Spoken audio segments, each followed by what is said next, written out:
Good evening, everyone. Thank you for joining us at the August 18th regular meeting of the Hyde Park Planning Board. First, I want to take a moment to thank everyone present for staying masked as required. And now, please take note of the exits around the room and join us as we salute the American flag. I pledge allegiance to the flag of the United States of America and to the republic for which it stands, one nation, under God, indivisible, with liberty and justice for all. Thank you. The first item on the agenda is a continued public hearing for Gleason Family Properties. The applicants are seeking site plan approval to rehabilitate and make other improvements at a location 517 Salt Point Turnpike. This is sort of at the end of a long process, and I want to congratulate the applicants for making it this far, as well as to thank them for their generosity in making this site something livable and wonderful again, and also to compliment Mr. Andrews, as always, on your thoroughness. Thank you. Mr. Andrews. May I get a motion to open the public hearing? So moved. Second. All in favor? Aye. There you go. For the record, my name is John Andrews. I'm with the firm of Rohde, Soika and Andrews, located in Poughkeepsie, New York. I'm a New York State licensed professional engineer, and I'm here on behalf of the Gleason Family Properties, LLC, several members of which are here with us this evening. Just to refresh the board, and you've heard this whole thing, this is the old Rimph's feed store site. We are going to maintain the two existing buildings. We are going to refurbish them. The smaller of the two will become an office. We will add a bathroom. The larger of the two will remain a storage barn. It will basically remain as is. Our intent is to restore them to their former appearance. They will maintain the color. They will maintain the trim. The roofs will be repaired. We are proposing a new access point on the opposite side, away from where it is, better line of sight. Our parking is in the back.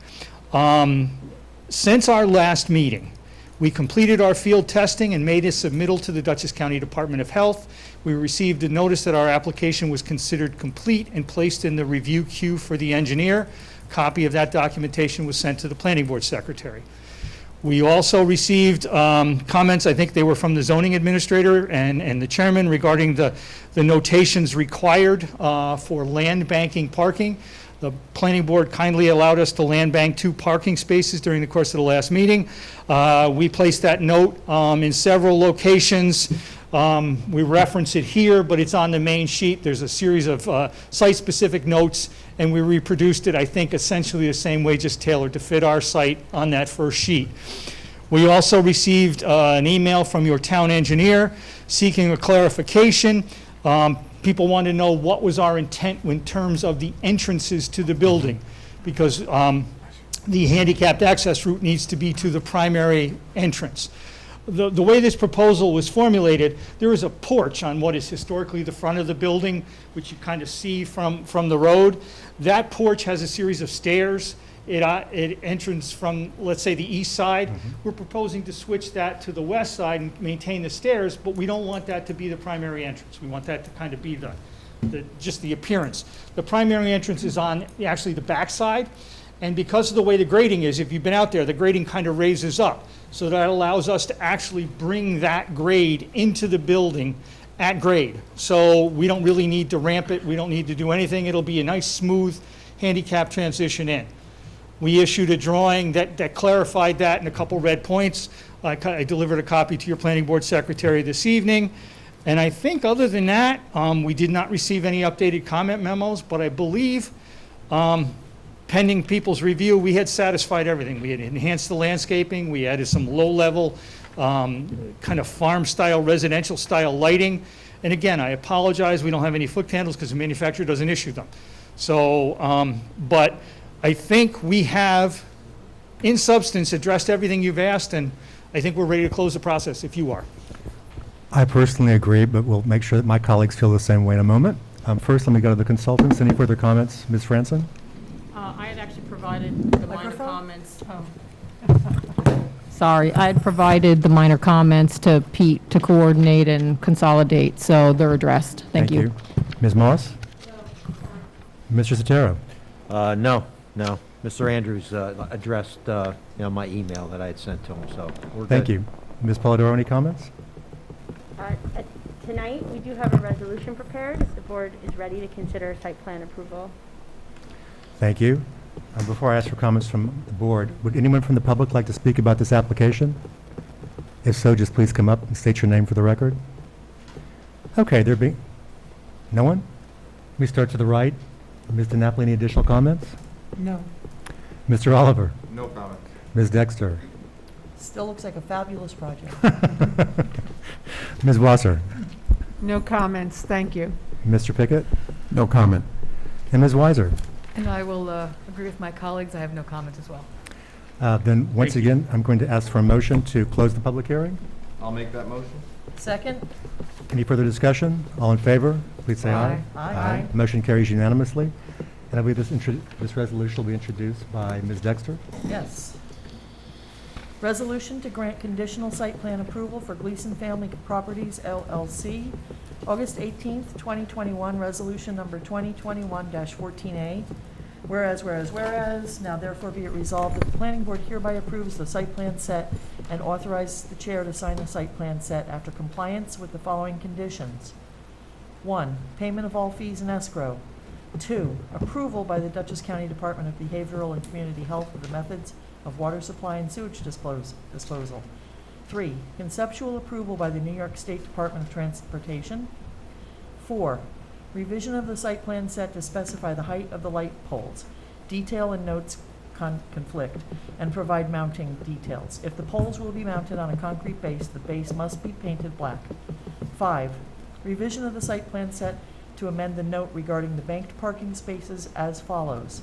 The proposed 2 land bank parking spaces shall remain a grassed area until such time as deemed necessary by the zoning administrator in consultation with the owner after site construction has been completed and been in operation for at least 1 year. The zoning administrator shall notify the owner about the number of spaces to be constructed in writing. If and when the spaces are to be constructed, they shall be constructed in accordance with this site plan. Be it further resolved that prior to the zoning administrator authorizing issuance of a certificate of occupancy, the applicant shall provide a PDF of the signed site plan set. Second. Thank you. Any further discussion? All in favor, please say aye. Aye. The motion, I did it again. I did too. There's a habit from Zoom. I It's a Zoom was easier to hangover. see it that way, sorry. The motion carries unanimously. Congratulations. Thank you very much. Thank you for all Thank this work, you. and thank you again for your responsiveness to the board's comments. No problem. And just for the record, that note, as you read it, is essentially on the drawings. Sounds like it, yes. Thank you very much, all. Thank you. Have a good evening. You too. The next item on the agenda is a continued public hearing for 64 Fallkill Road, also known as Highbury Estate. This was an application both for minor subdivision to create 2 lots from 1, as well as site plan for 2 single-family residences. Making a motion to reopen the public hearing. So moved. Seconded. Thank you. All in favor? Aye. And just for the record, this is just the public hearing on the site plan application. Right. We closed the subdivision, the portion of the public hearing devoted to subdivision. The applicants are not here tonight because they both have to travel some distance, and the action we're considering taking is approval of the subdivision, so I told them they did not need to be here. In addition, as at least some of us know, me and the consultants, if nobody else, there was a series of, 150 emails back and forth in the last 2 days on this topic? Give or take. So at any rate, I think we made progress on what's going to be needed in the final site plan submission, and we seem to have solved most of what needs to be in the subdivision submission. I want to congratulate or thank Mr. Scott, the engineer who's representing the applicant. His assistant, Melanie, apparently contacted the county and got detailed specifications about what they would like to see in a subdivision set, so that helped guide us as well. First, is there any public comment about this application? There being none, let me go on to the consultants. Any additional comments, Ms. Franson or Mr. Sodaro? My comments are really in the memorandum, which they've already responded to for the most part, and they're just cleanup of map notes primarily. Lots of cleanup, but yes, they're responding to them. Thank you. Pete? No, same thing. We had a memo, and we'll work with Mr. Scott and Tad in terms of organizing, the drawings. One thing that I thought about while I was looking at the resolution now was just that on the subdivision plat, we're going to want to put a note on lot 1 that references the site plan set, approved like drawings are on like file in the town of Hyde Park, like planning board office, and we'll reference. So we need to put like a reference note on lot number 1. I'm just thinking how that would work, because the subdivision plat's gonna have to be filed first, Right. perhaps before it's approved, but I will. Yeah, we'll figure it out. So do you want me to add that as a condition? Well, I just want, I mean, you know, we know who the owner is, but I thought it would be good to just have a note that says this is the subject of a site plan approval, and the drawings are on file in the Hyde Park Planning Board office. That lot 1A Is that? 1B, 1B. 1B. is it site plan approval? Okay, got it. Yeah, that's all. Thank you. So I had just a few things.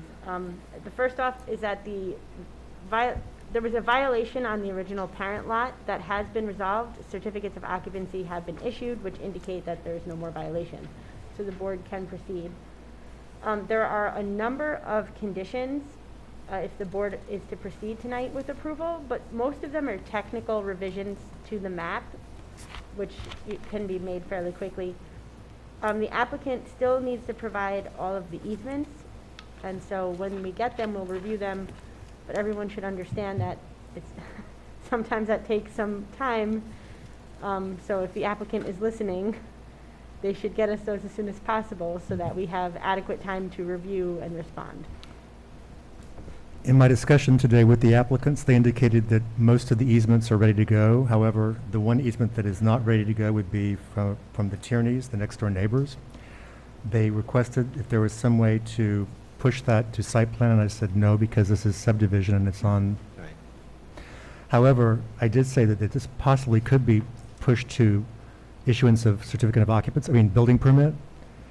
That's for the board to consider. I can't figure out any other way that we would have.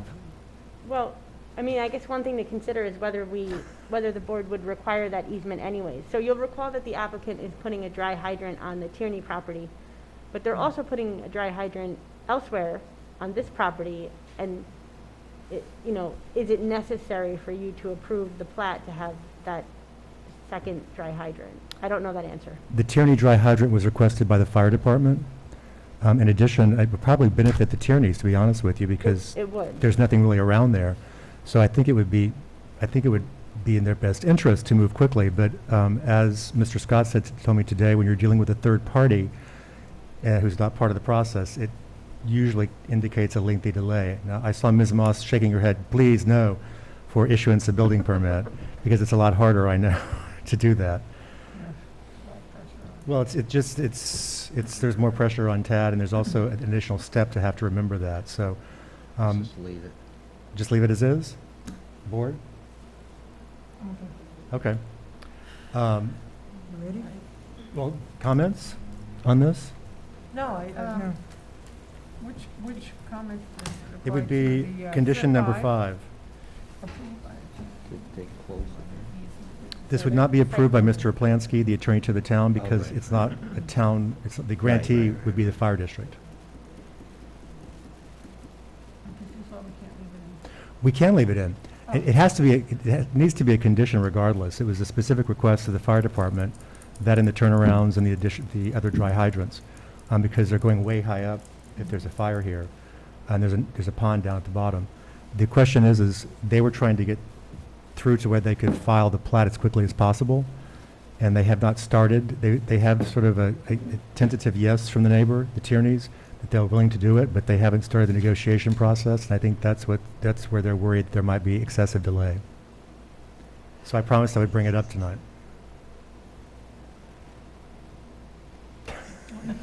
Are we leaving it in? We would change so right now, all conditions must be met before I can sign the plat. If we make this condition on issuance of the building permit, it means that I could sign the plat without that easement being done yet. Got it. But we would still have to have it before they could pull anything to start on the driveway or anything else. So it would buy them some time to file the plat. That's all. It doesn't buy them any time to actually start construction. I think that's the right way to say that. Do we know how close they are? They have not- Drafting an agreement? They have not started except to say to the Tierneys, would you be willing? Yes, we are willing. No. So there's nothing else further. Do we change this in order to do that? I mean, We'd have to change the condition. oh, okay, okay. So, I think I'm okay with that. I Ta- don't like, I Ms. don't Moss, like the. wait, Ms. Moss. The thought that I'm having is that if you push the condition out to building permit, there's no review authority for the attorney or engineer to look at the easement after the plat is signed. We could I make, have no mechanism. They're still in front of site plan. It would still say that, I don't know for how long. it would still say approval to the, by the Right, attorney, right. the planning board. Just say prior to issuance of building permit. Right, but who's going to review it? Well, The planning board attorney. right, we would write the condition to say, prior to issuance, authorization of the building permit by the zoning administrator, the applicant shall submit an easement for approval by the planning board attorney and town engineer. Something to that effect. And then how would we have proof of recordation of that with the county clerk? Well, that's, we would have to link that to the site plan somehow. Yeah. How would you charge the time? Well, we'd have to leave, you know, the escrow. I think it'd be much easier if we just like left it under, under these, like conditions, but. Of course. It's always easier for us to do that because it makes it clearer. So I mean, colleagues, I do understand that they, you know, why you might want to try and work around that, but the mechanism's very clear when it's written like this. It's just very clear. And everybody has the roles clearly defined. The town has the correct procedures to follow. If we try to change it, then it could get lost in the sauce. I mean, I think that. I agree with Pete. You know, Put it in. I mean, their only concern is if, you know, the tyrannies don't cooperate in a timely fashion. But you gotta go start, and then if there's a problem, maybe the fire department could call them up or say, hey, look, this is like for us, and so it just makes it easier, it makes it harder, you know, for Tad. as I said, I just promised I would bring it up. I'm not trying to advocate for it or against it in any way. It sounds as though the board's ready to just keep it as it is. Correct. Yeah. Yeah. Good. So there is a new condition now added, M, which says revision to include a note referencing that Lot 1B is the subject of a site plan approval before the Town of Hyde Park Planning Board. Oh, good. Hold on, I Never have to lose read this, that. and Victoria, you're gonna have to speak louder so I can hear you. Do you have something written for her, for M? I mean, I Hi. have it written, and I'm gonna send it to Cynthia after the meeting. But does she have to read it? But do I You have to can read? just say as amended. I'm sorry? Oh, you haven't read it yet. Okay, revision Of note on Lot 1B, To include a note- Wait a second, of note. Revision of note, what? revision to include a note referencing that Lot 1B is the subject of a site plan application before the Hold Town on, of I Hyde need to Park extend Planning out. Board. revision of the note on Lot 1B to, Is subject to, Reference that Lot 1B to reference. Yeah, Lot 1B mhm. is the subject of a site plan application for the Town of Hyde Park Planning is Board. subject to, Have a site plan application. site plan application. I need a wireless printer. To or please. before? It's the To or subject before the- of a site Of. plan application before the Town of Hyde Park Planning Board. We'll come up with the exact like wording before they submit it, but that's good enough for the resolution.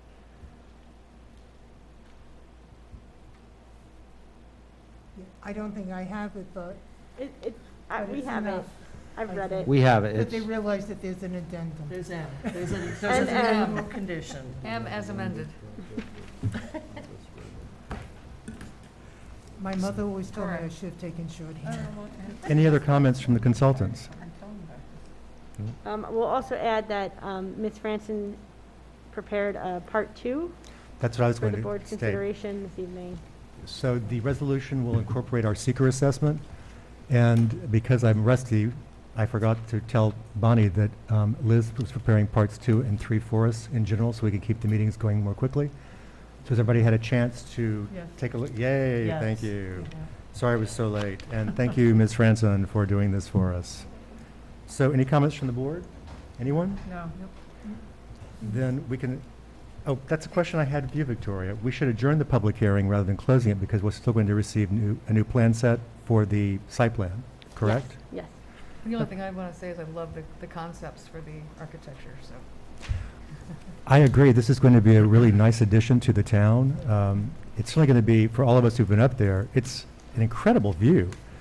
And the way the style of the house is, the maximum amount of glazing or windows, the metal, the wood, I mean, it's very contemporary farmhouse, so to speak, up there, but it's going to be a real area to observe.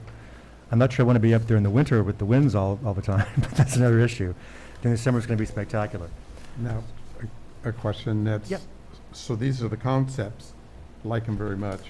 Next, we're going to see renderings and samples of materials. right? No, so we could see samples of materials if you'd like. The colors are labeled, et cetera, but because we don't typically take a really hard line look at the elevations for residential structures, we just make sure that it's more or less fitting with the environment.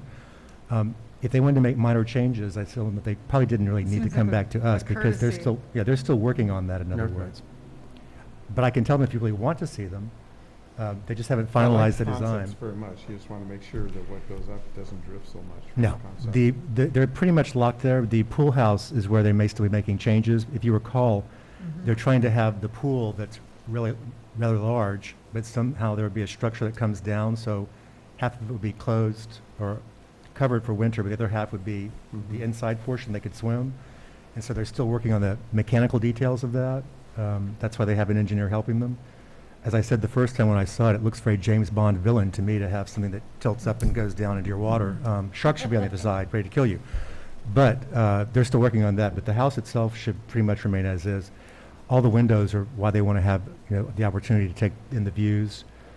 For the general audience, this is a site that you can see both the river and the mountains beyond it. It's one of the highest peaks in Hyde Park, so it's a really lovely spot. Yeah. Any other comments or questions? Phasing? Was there anything open on phasing or no? No, the phasing notes are pretty detailed for the site plan set. It's noted when things kick in, what they're going to construct first. The resolution tonight, if you've noted it, it has the bond that Pete has set because they're going to be required to do so much paving and then they have to stop and do more as they go along. So that's been put in case the new owners would somehow abandon the project and it was just a single family lot up there. There's still some sort of access, et cetera. Okay. Any other questions? So first, let me get a motion to adjourn the public hearing portion for site plan review to September 1st. So moved. Second. All in favor? Aye. Thank you. And I believe this resolution is going to be introduced by Ms. DiNapoli. Okay, resolution to make a seeker determination of significance and grant conditional final subdivision approval. Can you move that closer? Oh my God, it's the first time someone's told me to move the mic closer. As you reminded us. Resolution 2021-08A. There are 10 whereas. Now therefore be it resolved that the planning board hereby determines that the project as proposed will not result in any significant adverse environmental impacts and that a draft environmental impact statement will not be prepared. Be it further resolved that the planning board hereby approves the subdivision plot and authorizes the chair or his authorized designee to sign the subdivision plot after compliance with the following conditions. 1, payment on all fees and escrow. 2, permission to file from Dutchess County Department of Behavioral and Community Health. 3, approval of the attorney to the planning board of a shared driveway agreement for pedestrian and vehicular access during all weather conditions and utilities. 5, approval, no, I skipped one. 4, approval of, by the attorney to the planning board and the town attorney of an open space deed restriction pursuant to section 96-9 of the town code. Do I read number 5 and then do the It's just going to stay as is. Leave Number it? 5 stays as is, yes. Okay. 5, approval by the attorney to the planning board of an easement for the installation and maintenance of a dried hydrant on lands of Tierney. 6, revision of the subdivision plot as follows. A, the subdivision plot set shall be assembled under a title sheet with signature blocks and required certifications. B, revision of the dimensional table to remove the next to one-family dwelling.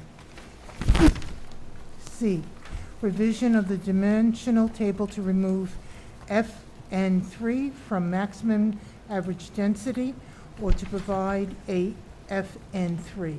The table must also allocate the density between Lot 1A and 1B. D, correct the special districts.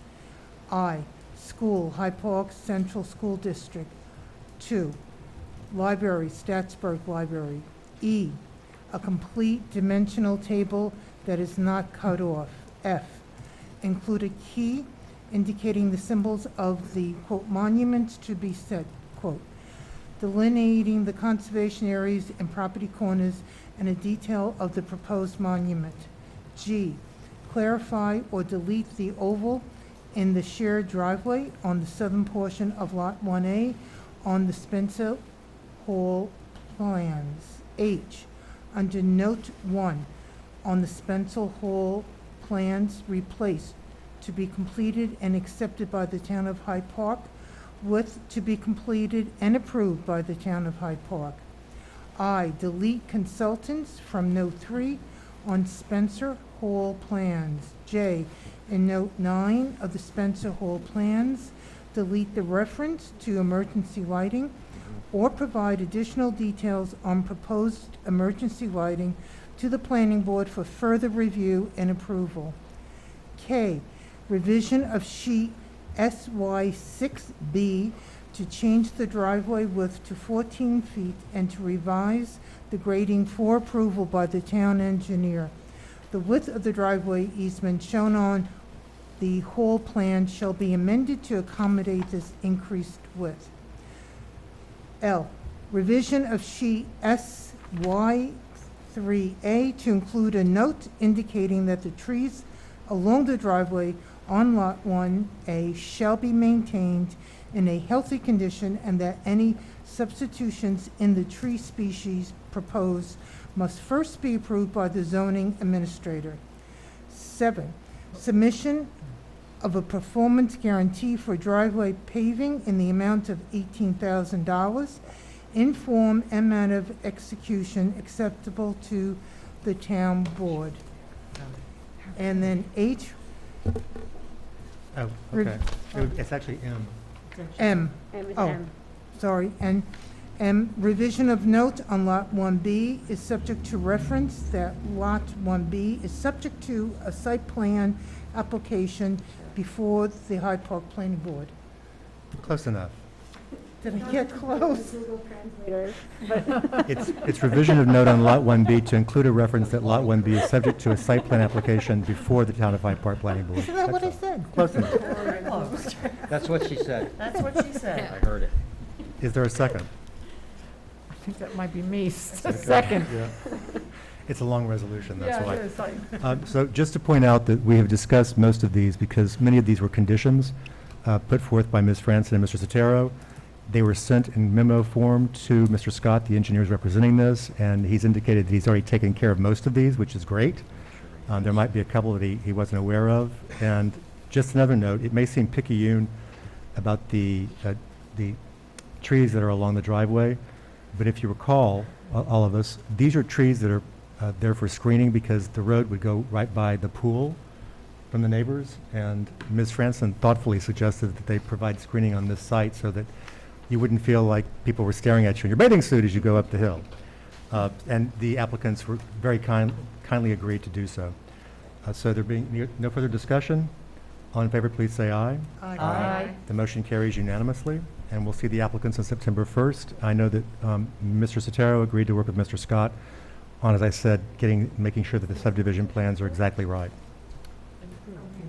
We adjourned the the site plan hearing, public hearing, to September 1st, because we'll still be getting one more set of plans from him. Right, and the subdivision We closed a while back. was been closed, right, Yep. okay. 2 weeks back. No, No, we closed the public hearing No. on the subdivision. Nope, we adjourned it to September 1st before we read the Right, it's already resolution. been done. And the reason why we're adjourning the public hearing is we still are receiving new plan sets. Once we close the public hearing, we can't receive anything that the public can't see. That's basically it. So, well, the reason why I said that we said we're closed is because I made sure with Victoria that we need to adjourn it rather than closing it. Okay, great. All right. We sign this. Ask for the motion. Oh, not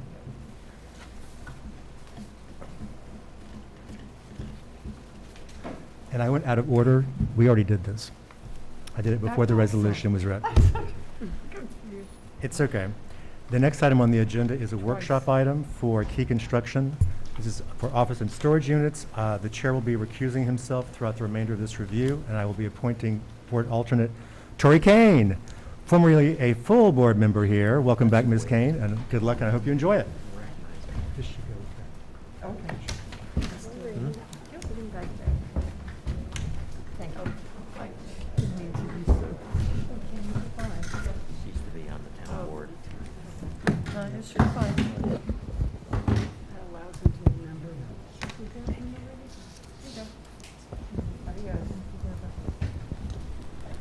Oh, I see we've trained you well there, Ken.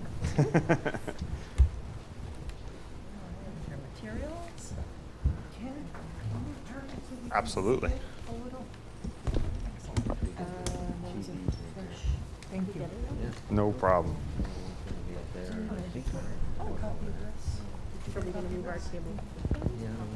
Oh, it's at the bottom here. Yes. Okay, so I think we're all settled in here. Excellent. Nice to see you again, Mr. Casamento. Same here. So we have Key Construction office storage units before us for workshop. So- We saw this one time before. Yep, so we took some of the comments before, made some of the edits that you had. Some of the questions and comments were there. We did receive the consultant's memos, both of which we'll be working through. One of the items that I do want to request to make, when we get to that point, is to be able to have an offline meeting with the consultants and our consultants to just kind of work through those details so we can put those together for the next submission back to you, as long as the board's okay with that in between. Of course. Yep. But we have one office building. It's 11,000 square feet, give or take 25. It's got a warehouse in the back, offices out front. One of the questions that come up between the warehouse building in the back and the self-storage, they're both really self-storage. The idea being this is more of a commercial self-storage, and this is more the residential self-storage. So this would be aimed more towards a contractor or businesses that come in and out with a small box truck or that type thing, where this is more the homeowner with a truck and car and comes in and out that way. So that's why the two separations there. There would be two gates. Both have Knox boxes, both have access points for the fire department at any given times. We did receive some of the comments relative to hazardous material storage, and that we will definitely add those notes and work out some of those details to add to the plans. But at this point, unless the board's got other questions, we've seen it, it's really there. We're really here just to kind of go over it quickly and talk a little more. I would like to see if we can circulate for lead agencies so that we can start the process with the other agencies as well, because we do have the DOT, the DEC, the Department of Behavioral, and everybody else. We do recognize there are some EAF comments and edits that we still have to do, but that shouldn't preclude us from at least circulating for lead agency to get that process started. So we would like to request to do that tonight. Well, we do have a resolution prepared for this evening for that. Okay, great. But in the meantime, so that's you. Yeah, that's really that's really it in a nutshell. I mean, if there's other questions we have, one of the items that we do have to work out with TAD is scale, so that we can move forward with that side of it as well. You know, the ambiguous part of the scale on this particular one is really the counting of spaces outside of the unmarked spaces. And the reason we don't have them marked, you know, we could throw, you know, an 8 by 10 space in front of each building where they could park there, but it's really these storage units don't have that. You know, someone could park there. It's not going to be in the way for a car to park in front of it. We're not delineating it in that way. But so we have to kind of talk through how the code reads specifically with scale and whether those count that way, or if we should just assume the 24 as a square in the area, square footage, although it's not marked, towards scale and add that in to the scale so that it's covered wherever that 24 would be, it would be covered in the overall scale. Because that's the only thing missing in the scale number that we did provide, is those 24 spaces. So, Would be consistent with the way we have calculated it at another storage location. okay. So we can do that then. We'll add that area in. We'll talk about it offline. Perfect. Okay, great. Really that. Thank you so much. I'd like to start with our consultants. Bonnie, I know you've submitted your comment memo. Thank Yeah. you for that. You're welcome. So I'll just go through some of the highlights. One is that I think at some point you might want to consider a site visit. I think it'd be useful for all of us to get out there, preferably together, so that we could see what's there. It looks like there had been activity from aerial photographs, construction type activities, but it'd be good to see, based on today, what's happening. I was the one who did raise the question about the scale. So again, defer to the zoning administrator how to address those parking spaces that are undelineated. Right. Just for the board's benefit, there is, I think you indicated, fire department is looking to whether the two northerly buildings have to be moved farther apart. So there may be some additional revisions that occur as a result. I don't know that that necessarily means that you have to encroach on anything, but that was a comment that was in the response letter. We've coordinated with them. One of the things here is it's right on the border between two fire departments. So we're trying to figure out who actually has the review, and Amy's been working with that so that we can, the plans are now in front of the correct fire department so we can get their comments back and be able to go from there. The fire department's merged, right? I'm sorry? Didn't they merge? Yes. There's one I fire think they're all department? Roosevelt at this Yeah. point. Are they now? Okay. Yeah, there is no more Staatsburg. It's all Roosevelt, Okay. Perfect. except for Hyde Park, right? We Yeah, have two. so easy, much easier. Yes, yes. So, some technical things, the wetland flags, they really should close when you're on the property line and the adjacent area. So kind of, especially along the driveway, it's unclear what happens at some point, whether you're in or out of the adjacent area. In general, I think we just have to understand a little better what the disturbances are within the adjacent area, and ultimately, DEC will determine whether a permit's required.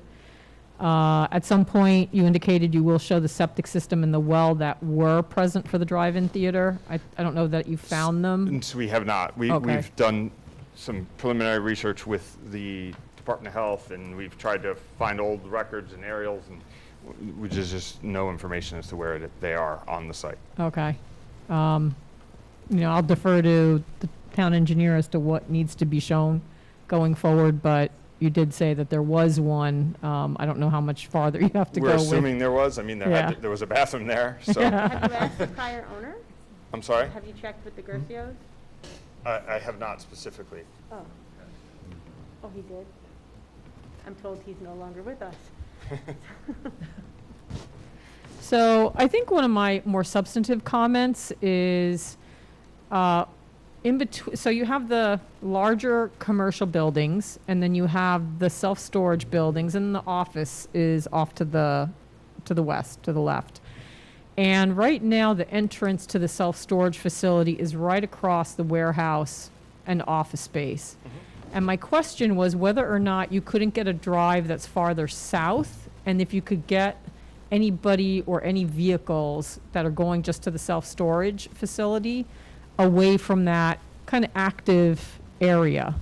So I'll show you what I No, mean. I understand You know exactly what I what mean? you're saying. Okay. We've looked through multiple different options before. Originally, we had it coming in down right in here for that same purpose. Right. But part of the problem is you don't want it coming in right to the side of the building, because for fire department access, for everything like that, we want to be able to go around and be able to, for the vehicles to pull in, be able to access the outer area. Down here, the issue is this is the lowest point of the site, and that's where stormwater is, and everything collects. So it'd be difficult to put the drive-through there and still maintain everything around it, the way we need to get the stormwater work in that area. So that's why we've avoided putting it in that lowest section there. Okay. Again, I think just maybe looking at the design, because if there's a gate there, I don't know if it's going to be open. You know, again, I think there's just a lot of activity happening there, and I didn't know if somehow it could be separated out a little bit.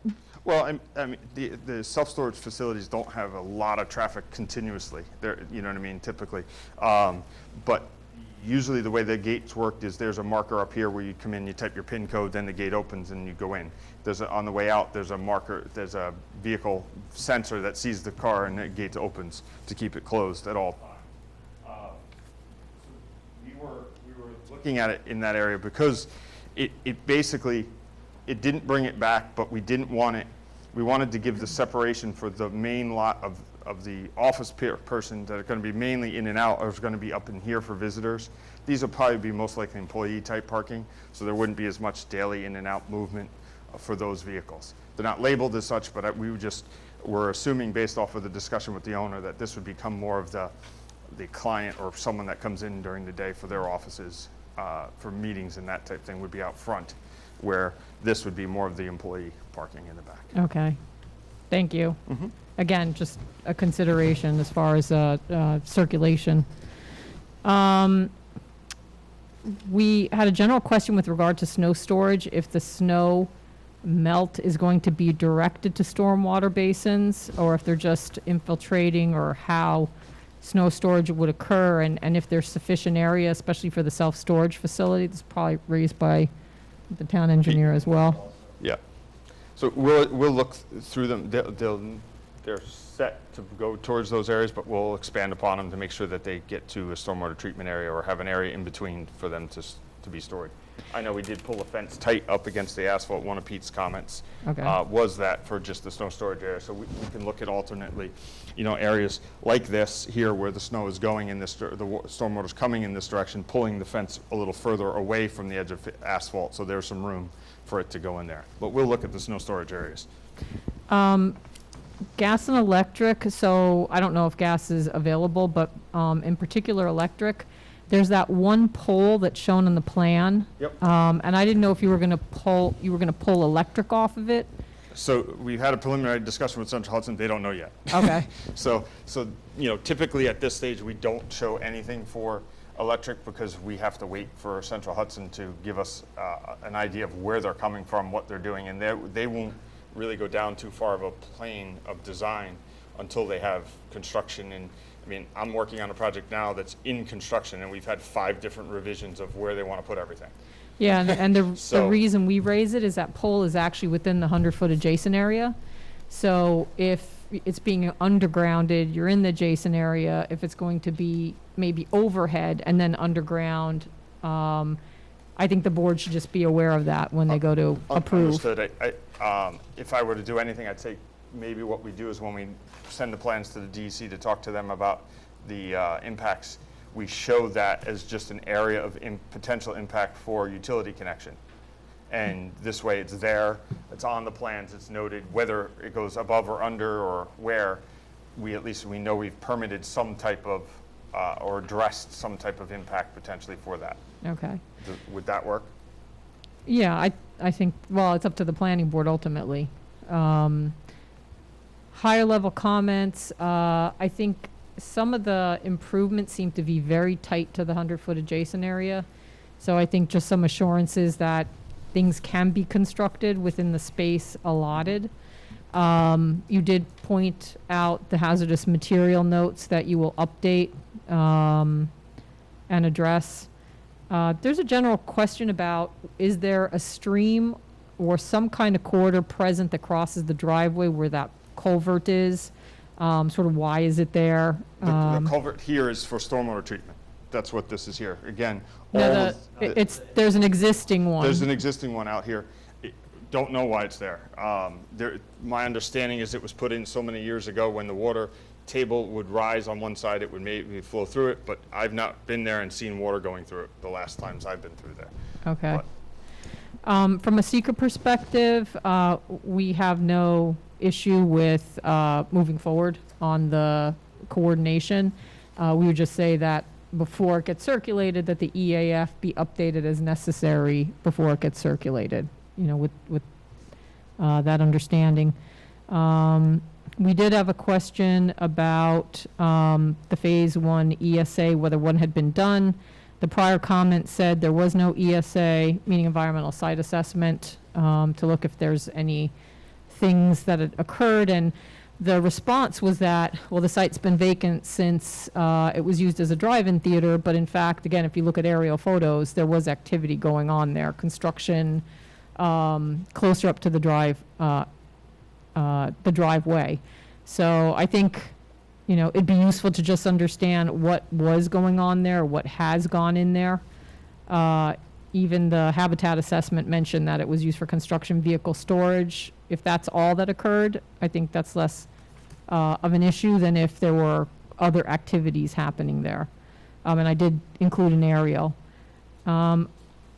Just asked for additional clarification on items related to the habitat assessment, the Blandings turtle, to what extent, you know, was it actually the site checked in the appropriate time periods for the turtle? I think we just need some more details from a seeker perspective. So those were really the highlights. You do have the memo if you have any questions of me. And certainly, you know, if the planning board is okay with it, we could meet with the applicant to continue to discuss these items. Thank you, Ms. Franson. Mr. Sotero, what are your comments? My turn. Yep. Ken, have you submitted a wetlands validation map yet to the DEC? We have not done the validation map, but we'll work on that. Because that's important, because as, you know, Bonnie said, everything, you know, is tight here. And if, you know, the 100-foot like buffer is, you know, off one way or the other, it's going to have an impact. So,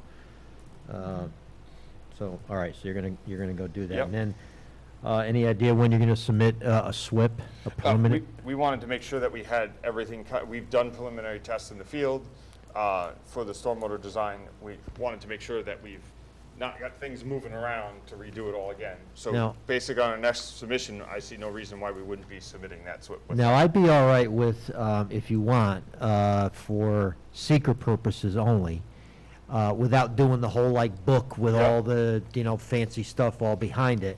But at least for seeker purposes, you know, pre and post, Okay, you know, infiltration, you know, groundwater like levels, just, you know, like enough that we know that the drainage is gonna work. understood. You know, all Give the me that. other, you know, fancy stuff that goes with the SWIP. Right. That can be, Later. you know, up to you, though. I mean, if you want to put together the whole book, Yeah. that's, you know, fine with me. Yeah.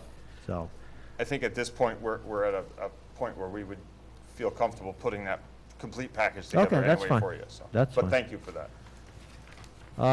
let's see. One thing I wasn't sure about is the boundary and topographic survey shows a center line of an easement, kind of in the area of the access road. Right. And we'd like to get a copy of that to see what is that for, do you know? Right. I don't know the answer in complete on that. I'd have to defer. All right, so we're gonna want information on that. And then there was also a little section of a center line that went up to the north and off the page, and it was labeled, just Yeah, don't know I'll what have that's to check for. with So if them you on could that. check all that out. Yep. Bonnie talked about the fire department. We talked about the storage chemicals. We'll work like together on that. On the access road coming into the site, you'll have to talk to the DEC. I assume that that's going to need, you know, like a permit because you're going to be working in that area. That's within the That's within the the 100-foot adjacent area. Why is there a curb on that one section of the road? There's a section of curb there to control the stormwater flow because we wanted to limit the impact for new storm swales on the side or whatever Okay. to move the stormwater. So we use the curb as a gutter line to move the stormwater down outside, as far outside of that adjacent area. That's what I figured. I mean, there's some, you have to look at, there's some areas well, one area in particular that's, you know, flat. Yes, Pretty yes. flat. We, So I you just saw take the a look comment. at that. So we'll go through that. Just a couple more things. And Bonnie mentioned the snow storage. It does appear really, really tight, especially in the area of all the smaller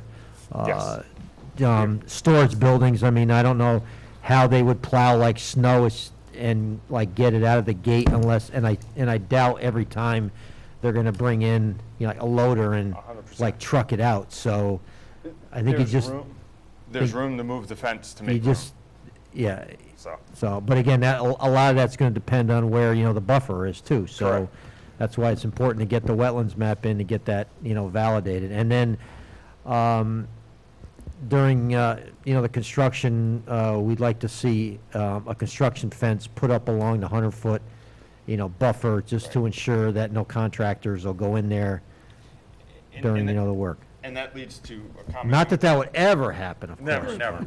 Actually, when you look at the site, that is probably, when you come to visit, the most deceiving part of it, is the tree line is so far back, and this was all parked in car and everything before, Yeah. that when you're out there, you're like, this is buffer? What's the difference between there? You know what I mean? It does not have any different appearance. So that makes total sense. Okay. So those are the highlights. So again, as long as the board is okay, I mean, you know, we've done this like many times, work with the applicant on some, you know, technical type like details like, and guidance. So as long as the board doesn't have a problem with that, we don't have a problem with it. So. I don't have a problem with the consultants working things out. I And think again, it's we how- will, it's you how know, we will everything's keep, done. we will keep the planning board like informed. If we have like a meeting, we can send, you know, some meeting notes, you know, something like brief, just so that you know what we discussed and, you know, like no decisions are made, of course. So, That would be great. all right, thank you. Victoria? So I don't have any legal comments. The project is ready for circulation. We've drafted a resolution that authorizes Cynthia to send the plans out once a revised EAF is received. So that will give them the chance to make Bonnie's edits, so that we're sending the most recent EAF out to all the agencies. Thank you. So this way, we don't have to wait the next 3 weeks before the next meeting. It can happen in the interim. Thank you, appreciate that.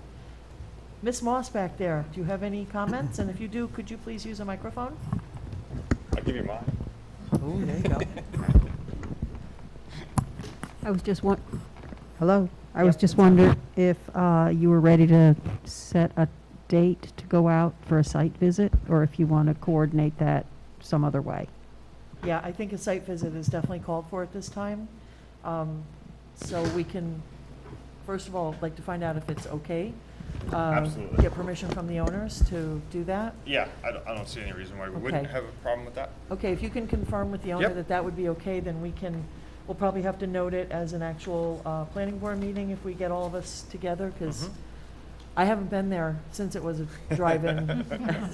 I know I want to go, and I'm going to imagine everybody will, Right. and it'll be good for all of us to be able to see with our own eyes.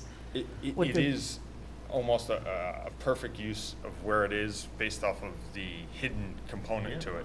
It's tucked so far away into everything, it really kind of fits nicely in there Yep. for use of Okay, that so site. when you can confirm that, Yep. then I'll send out we'll pull something together. Okay, It might need, I'm not sure if we can do it on the weeknight or weekend, Okay. but we'll throw some dates out and Perfect. times and, well, we still have a little light in the evening. Yep, which exactly. Hopefully helps. yep. Okay, All right, perfect. great, thank you. Thank you, Ann. Appreciate that, Tad. All right, so let's get some comments from the board.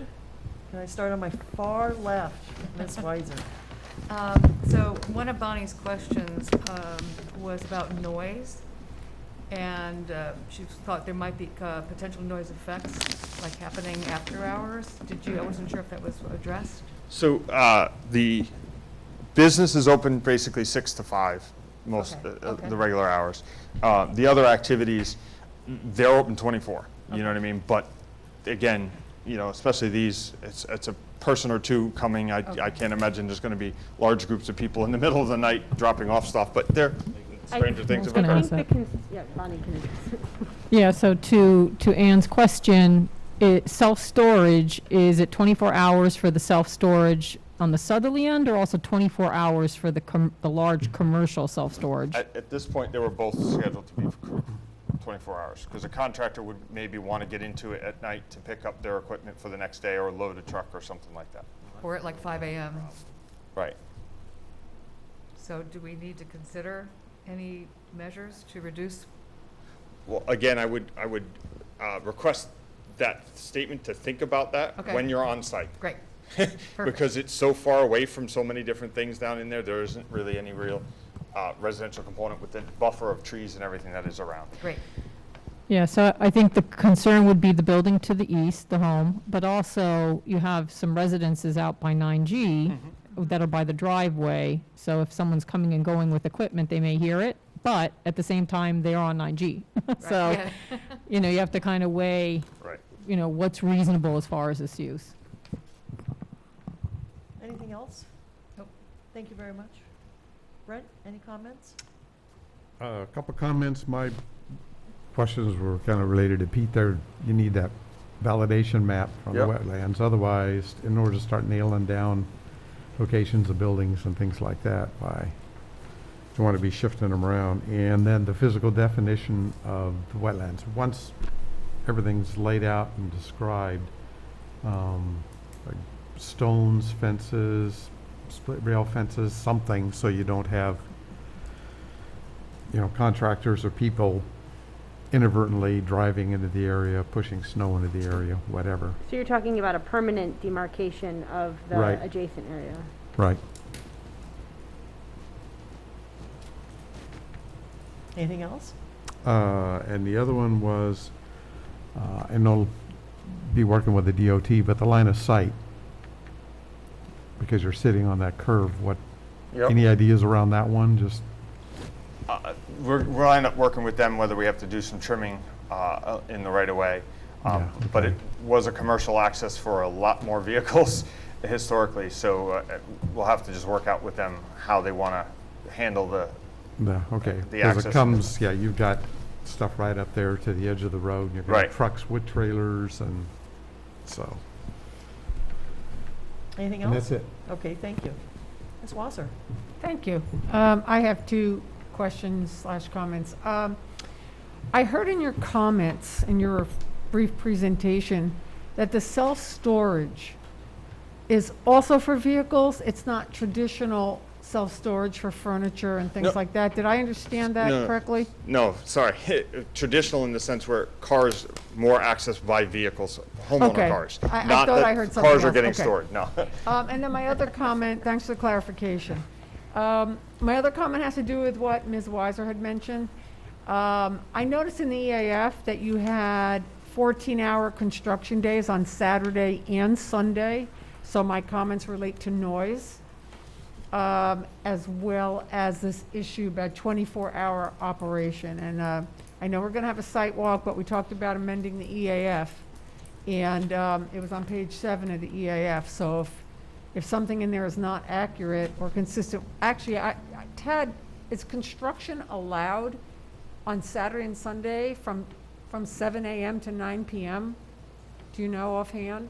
I tried to find in here, I couldn't. I believe Saturday it's allowed earlier than that, Mm-hmm. and I think Sunday might be starting at 9. Okay, so obviously So- has to be compliant with our local The code. code, but I'll wait till the site walk. But I do still have a concern about the extensive hours, construction and operation. Well, construction will be done to be compliant with the code on whatever maximum hours they'll allow us to do. I can't say that we're going to do them on the weekends, you know what I mean? But if it's available per the code, we would work within Well, those so, code hours I for mean- construction. Right, you can propose that, but as mitigation, the board has reduced hours of operation in the past. Right, Where it's warranted.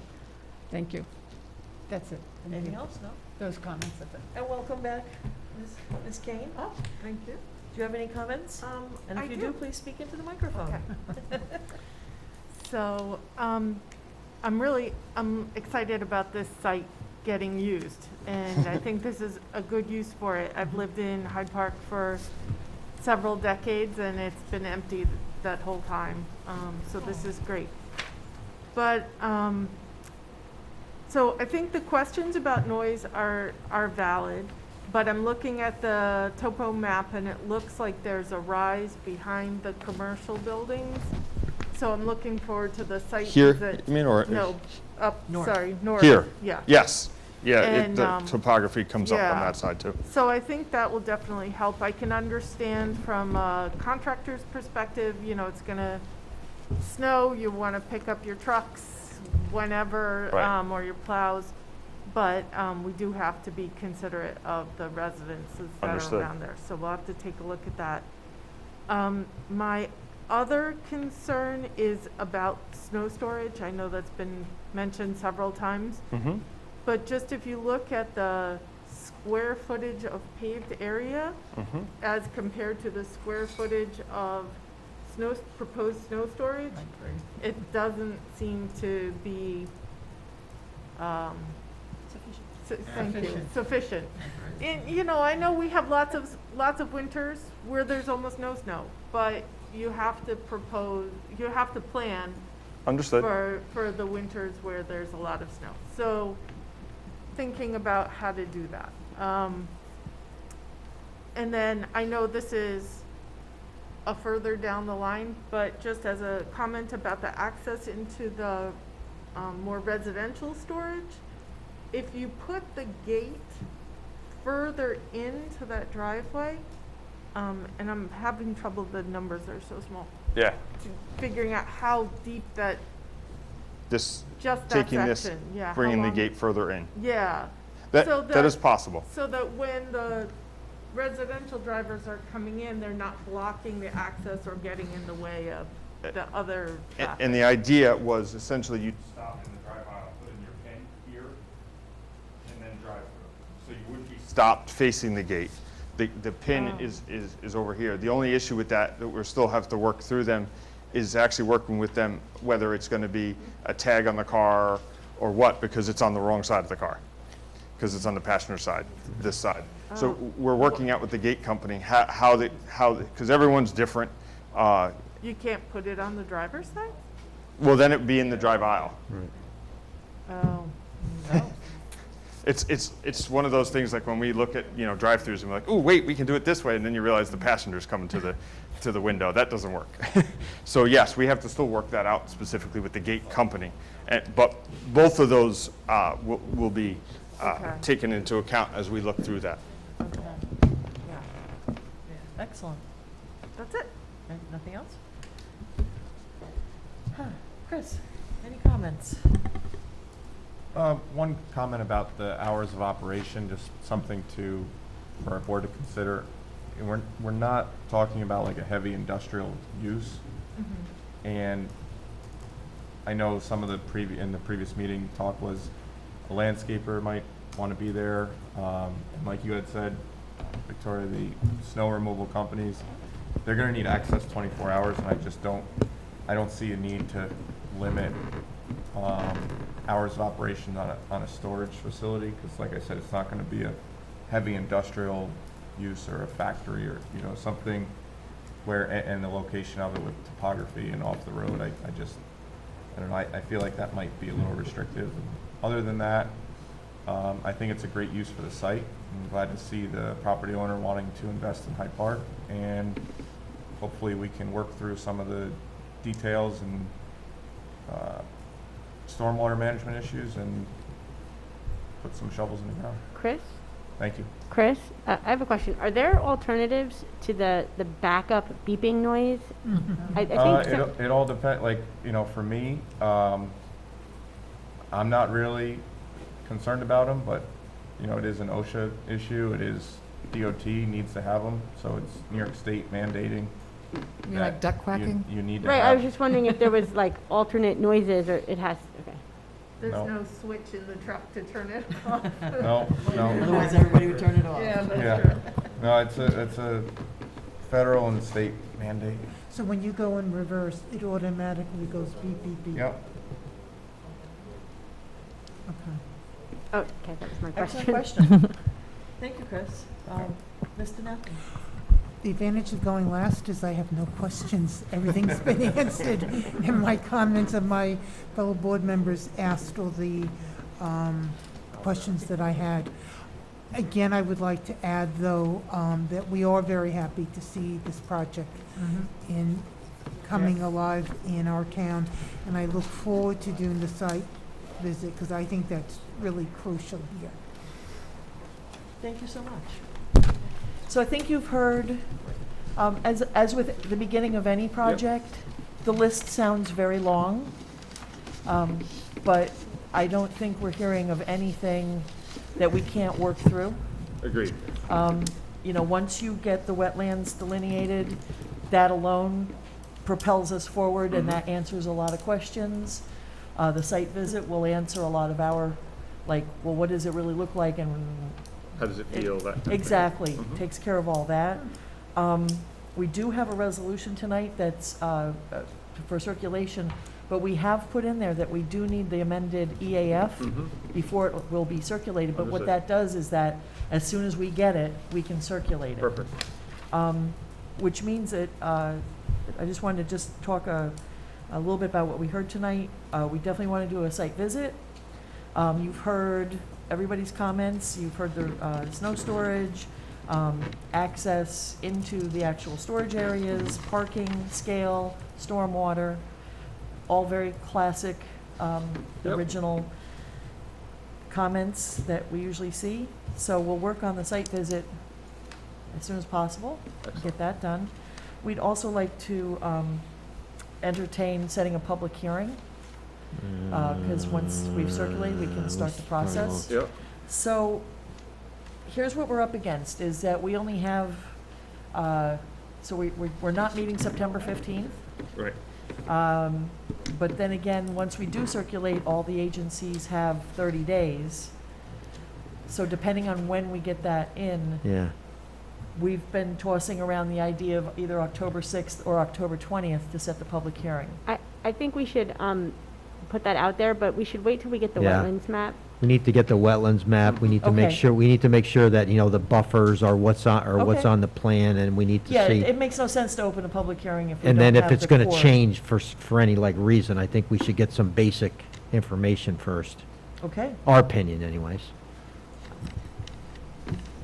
that counts for a lot. Yes, Oh, okay. that's All right, then nice. we won't was we won't sweet, thank you. discuss that. Okay. We will not discuss that.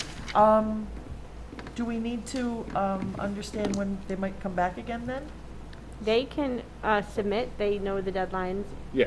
Yeah. So essentially from here, we're going to get you our documents right away so that you can circulate. And then in that meantime, we're going to still, in that 30 days and right away, start Microphone? working on the validation map. All the time. We'll get the validation map and we'll get that set so we have it so that when we can submit when we have that.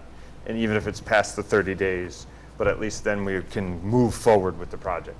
Great, Rather than okay. just coming to talk again. Yeah, that makes no sense for anybody. All Agreed. right, great. Right, and you also need a variance, and so you Yes. can start that process, but Correct. So it'll be it's- dependent on seeker being completed, so.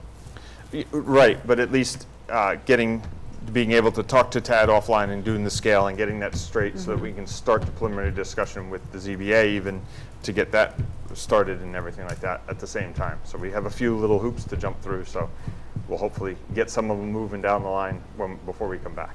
Great. Thank Excellent. you. Okay. Thank you, everyone. Yep. So Hey, we one have- last question though, quick. Is, by any chance, is the old 9G drive-in sign still on the site, or no? It is not that I know of. No, it got cut down. We know who remember? has it. They had to, Someone all has the it. I signs had to heard come in. someone does have it, but I Yes. don't know who. Wasn't it, It's that one guy who, what's his name? the Moist? sign guy, I thought. He's the sign guy that helped us. Really? Yeah. We Because only that had would be- two. For that the would- longest time, We we had had two two sign sign guys. That would be We had Kate so and- cool to try to, like, Oh, incorporate yeah. that, but Je- anyways. Jeff? Jeff. I think Jeff has it. I think It's a so really too. cool Jeff sign. Rosen here. It's really Right. old. I have Anyways, his thank phone you. number. Okay, so we do have a resolution to classify and type the action, and I believe Brent is going to introduce us. Resolution classifying the action and referring the application to Dutchess County Department of Planning and Development. Key Construction, August 18th, 2021. Resolution 2020-30. Whereas, now therefore be it resolved that the planning board hereby, 1, classifies the project as an unlisted action and declares its intent to serve as lead agency in a coordinated review of the project. 2, directs its secretary to send notice of its intent to serve as lead agency to all involved and interested agencies once a revised EAF is received. And 3, directs its secretary to refer the site plan set to the Dutchess County Department of Planning and Development pursuant to Section 239-M of the General Municipal Law. I second that. Thank you. Is there any comments or discussion? All in favor? Aye. Motion's passed. Thank you, everyone. Thank you so much. Good to see you. Good to see you This was too. lovely. We're done. I will see you. What? Well, it says on the sheet, say goodnight to Pete and Bob. Does it what? Okay, Yeah, that's what it says. okay. Yeah. It said possibly. No. Say goodnight. Thank you, but I can't do it until Come to an end. It's need been that real. wetlands map or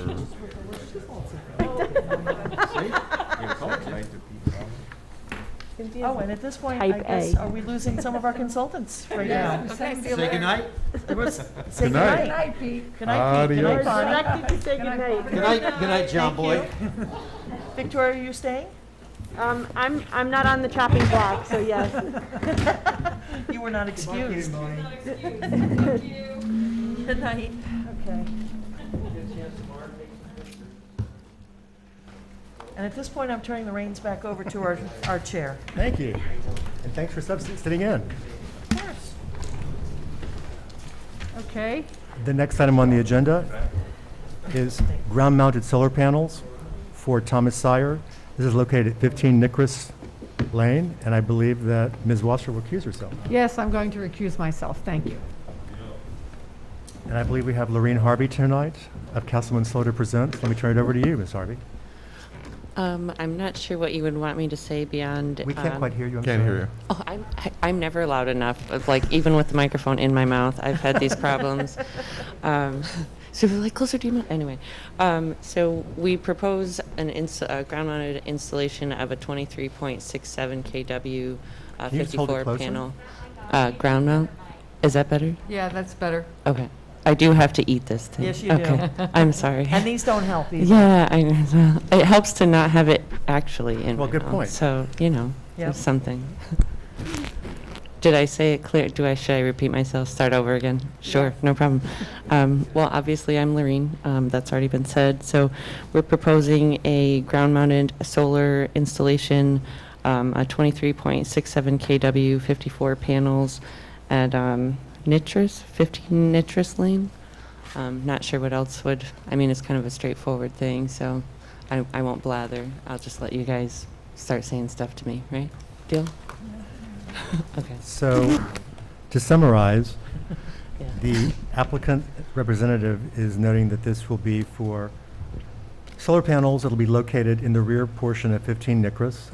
As a reminder, this overlooks the river and the mountains as well, and Ms. Wasser lives next door. So the biggest thing I can see here is screening. It's not really screening from the public, it's really screening from neighbors.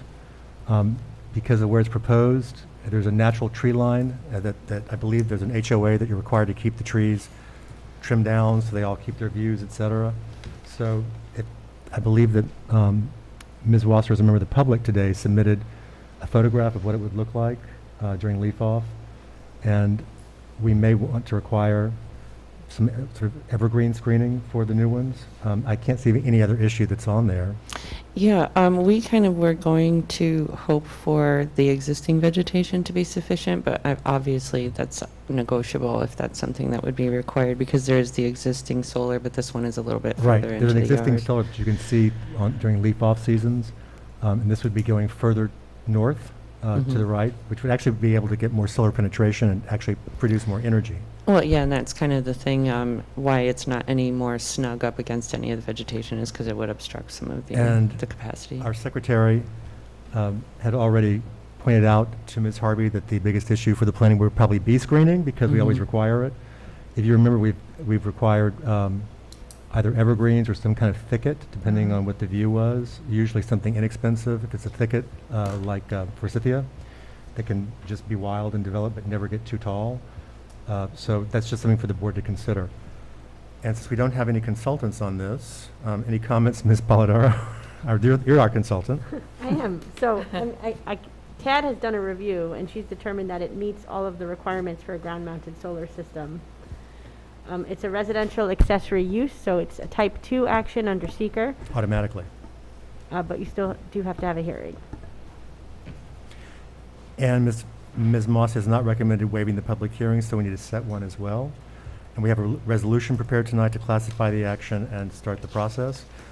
Do any of the board members have questions for Ms. Harvey? Diane? My question is, I saw by the photo where the existing solar panels are. So the proposed new ones are going to be going north of that, away from the natural screening. A little bit, yeah. Hence the need for more screening. Yeah. I just want to make sure I was going Potentially. in the correct direction. Yeah. Mr. Oliver?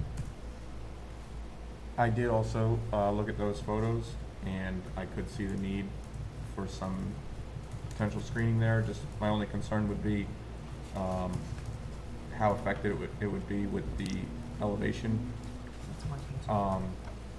Exactly. I'm not sure we would see the benefit in our lifetime from. We agree with you. That, but that would be my only comment, though I can Yeah. see the need for it. Right. Absolutely.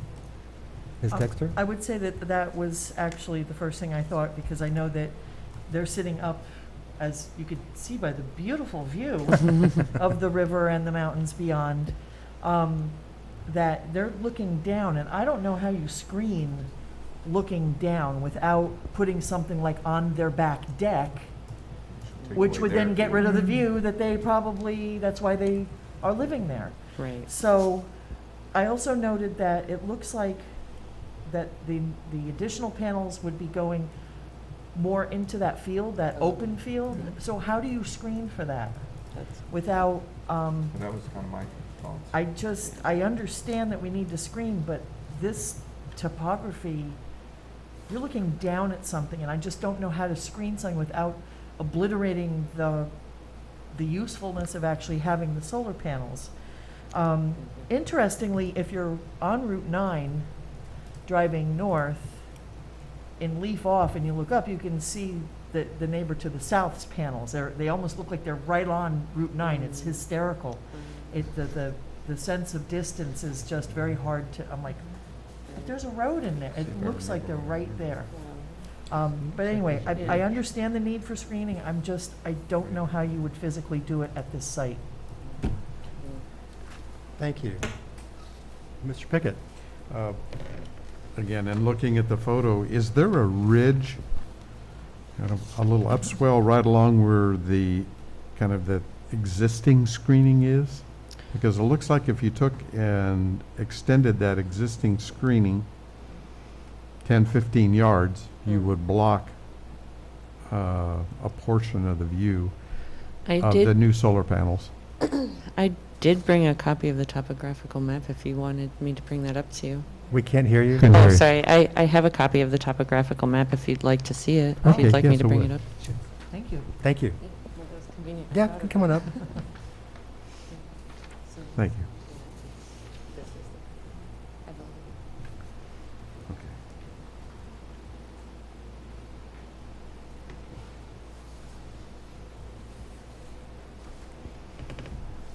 That was my own. Thank you. Ms. Weiser? So, yeah, I see the difficulty you have with the screening. It does seem like a modest amount of screening would be helpful, but maybe it's something that can be worked out between neighbors. Sure, yeah, So- well, yes. So put in a note about it to discuss it, because I could pass that to. I could pass that to the project manager to maybe discuss Yeah. with the homeowner to discuss, and then I could relay whatever's agreed to. The problem it really is the height versus the lowness, because the land drops down back there. And if you put in, say, spruces, which would always provide screening, and you could put them pretty far over so they wouldn't occlude the sun, but as I believe Mr. Oliver said, it might take a lifetime for them to get that tall, because spruces take a while to get up really tall. In addition, you would need to stagger the trees such that you wouldn't have them all dying together, et cetera. So it's an issue, but I think we can try to work that out as we move along. May I ask a question? Yes. What's the reason that they just can't be moved, I know, north into the field instead of north? That's probably more undesirable for the homeowner. I'm sorry, Because what it's did you kind, say? I'm assuming that that would be more undesirable for the homeowner, because then you're not having your spacious yard. I don't know in particular. Oh, it would include his view? Yeah, Oh, like, okay. I mean, I don't know, I always think, especially with these ground-mounted solars, it's like, well, we're trying to put it in a place where if you want to play volleyball in the middle of your yard, you're not like, oh, but the solar panels are in the way. I mean, I don't have an answer that I've heard anybody discussing. I'm not a project manager, so I don't know what would have been discussed with the homeowner, but I'm assuming it's preference, and also to be closer to the ones that are already there.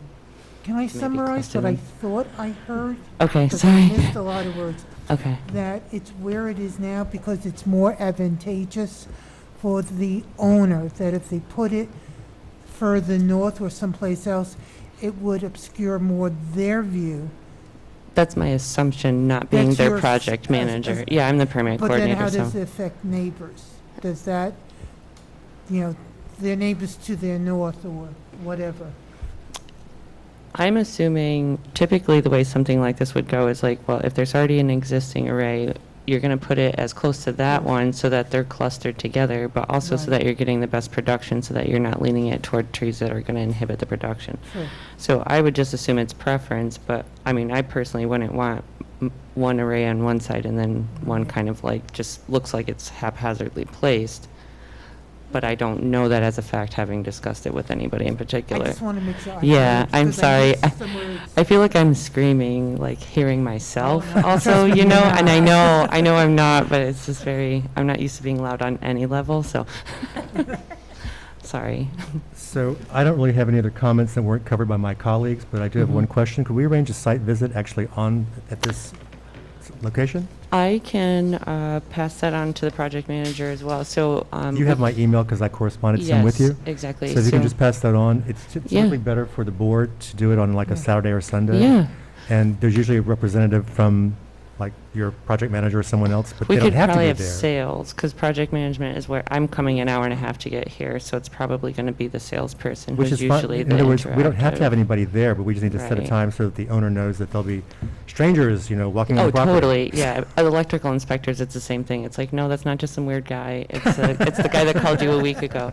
Yeah, so I could pass that request on to the project manager who could coordinate, and I'll pass your email on to them, Great. and then maybe we could loop in the homeowner with you and however Great. that would work ideally. My question is, would you want, if it were possible for the homeowners the neighbors, the adjacent property owners to say that they don't mind if it's not screened, would that be acceptable if there was like a letter or something, or what's kind of like the no way Well, and the neighbor, possible? the neighbor usually sits to my I know, left, so that's she's accused right now. So Right. what probably would be best would be for you to talk to her offline, as we call it, maybe outside in the hallway at some point. Right, okay. But that noted, Sure. it's if we have something like that, then we can certainly, that Yeah, absolves that us of the helps. problem. Right, But okay. the other issue is that if they don't want, if they want some sort of screening, we would need to try to figure out some way to work something out, and if we can't, then you can't.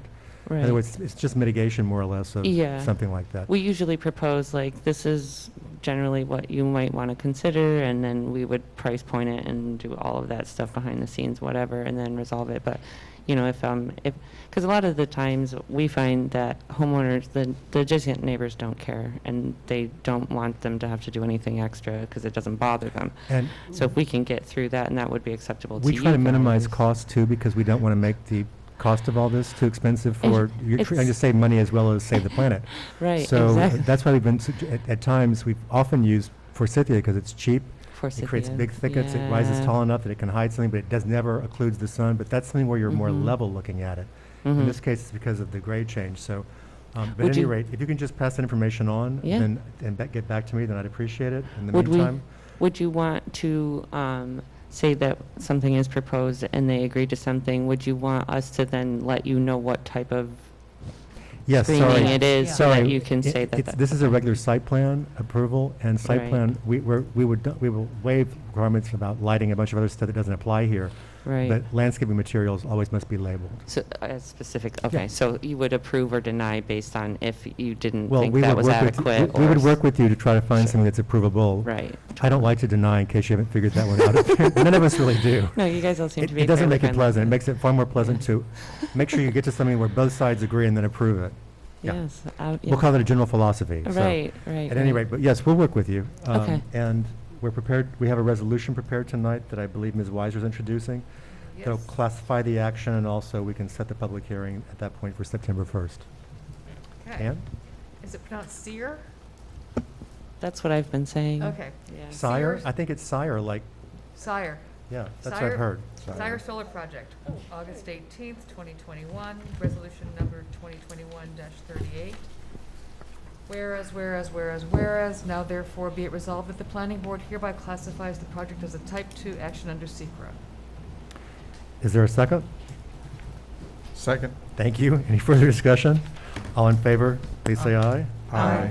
I held my hand down that time. did I. So thank you. Yep. And may I get a motion to set the public hearing for September 1st? Motion made. Thank you. Is there- Second. Thank you. All in favor? Aye. Motion carries too. So if you can get back to us just to see if we can possibly do a site walk before September 1st, that might help clarify things. But if not, don't worry. It'll just make it easier and quicker. That's what I should say. Yeah. So again, Nope, now it's off. I think it's on the bottom. No, don't worry about, now it's off. There'll be other Okay. Yeah. people. But you can also use the microphone next to you. I was just going to confirm it. It's September 1st, you said? Yes, Okay. yes, Wednesday, September 1st. Thank you. It's nice to meet you. We look Thank forward to so working much. with you. Yeah, sorry. I'm going to talk directly into the microphone and speak clearly. Thank you very much. I appreciate your Thank time. you. You're welcome. The next item on the agenda is styled Andover 15, Neshawat two-family dwelling. This is an application for both site plan and special use permit approvals. It's a note that and Ms. Weiser is no longer recusing herself. She's back up here, just for the record. So this is a case of where the owner is trying to rectify an unnoticed violation, we'll call it. So it's already a two-family home.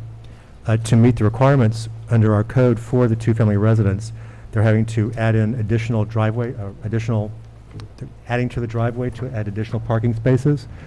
If you look at the pictures, what looks like the garage down below is now the second-family house. Oh. And so they're relocating some landscaping further to still screen for the driveway. And Mr. Neshawat, welcome. Hi. It's good to see you again in person this time. Hi, nice to meet you too. Is there anything you want to add about the application?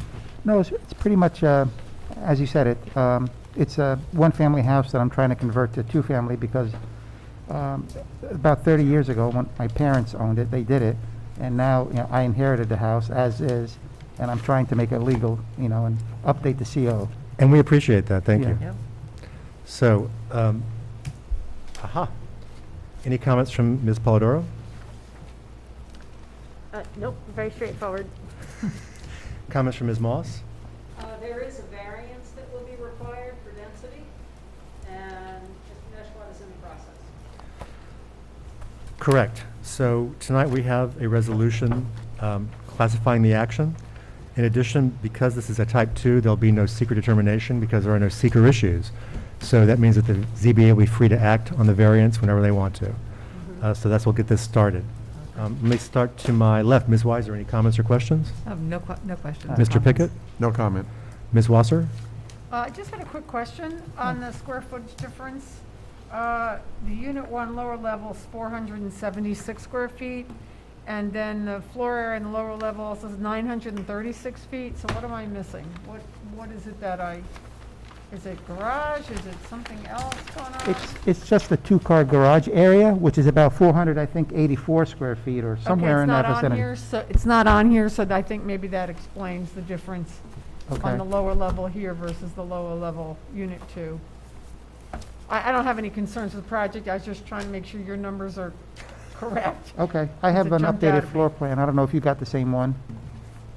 It's also, the house is, there's a grade change in the house, so the upper level has more room than the bottom level. I believe that's correct? Yes, the upper level has an addition that Right. was always there when we bought the house in 1988.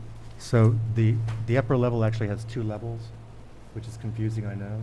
Oh, Actually, addition it's an But the addition in the lower back. level It's has the two same level, it's all one level, but just the addition is in the back of the house. Okay. And then the deck is off the addition. Yeah, I did see that and wondered. Tad, any comments on that? Nope? Okay. Ms. Dexter? No comments. Mr. Oliver? No comment. Ms. DiNapoli? No comments. Me neither. We'll get this going and get it satisfied and get you back to being legal. Thank you, Board. And I Thank believe you. Stephanie is going to introduce this I resolution. am just a little behind on my paperwork shuffling. Okay. Is this the right one? Yes, okay. Neshawa two-family dwelling, August 18th, 2021, Resolution 2021-39, whereas. Now therefore be it resolved that the planning board hereby classifies the project as a type 2 action under seeker. Second? All in favor, please say aye. Aye. The motion carries unanimously. So may I get a motion to set the public hearing for October 6th? So Oh, moved. wait, Oops. we should hold off on setting the hearing until after they get the variance. Oh. Unless they- you this- expect them I- to get it at the end of this month. I'm sorry, I thought are they? Is there a hearing at the end of this month? No, it's an initial meeting. Oh, so, yes, I agree, we don't need to set the public hearing until later. I mean, we could set it for November, but otherwise they're just gonna have to come back 3 times. Yeah, and that costs you money, which we don't want to have. Oh. So, what is the first meeting in November?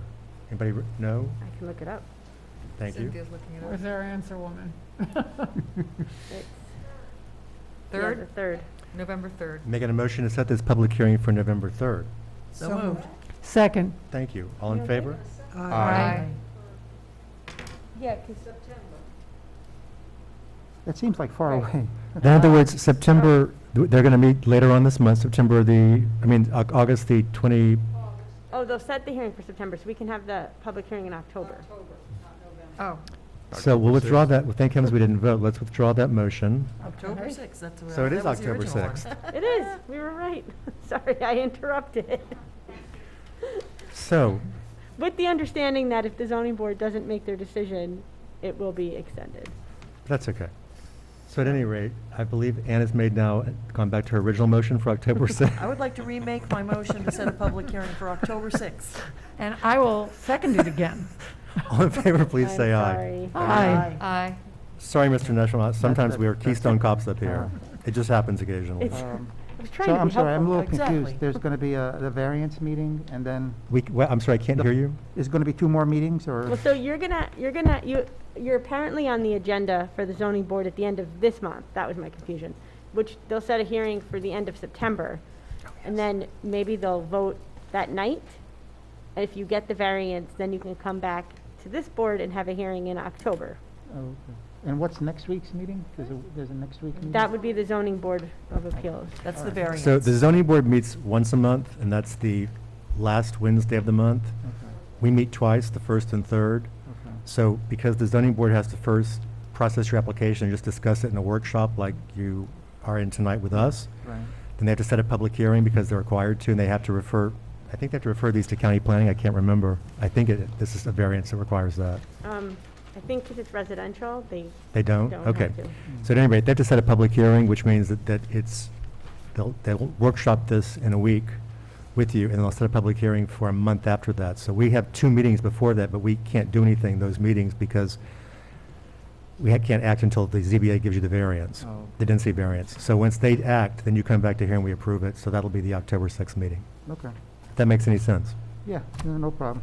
Thank you then for your patience. Are you also working with Department of Health in the meantime?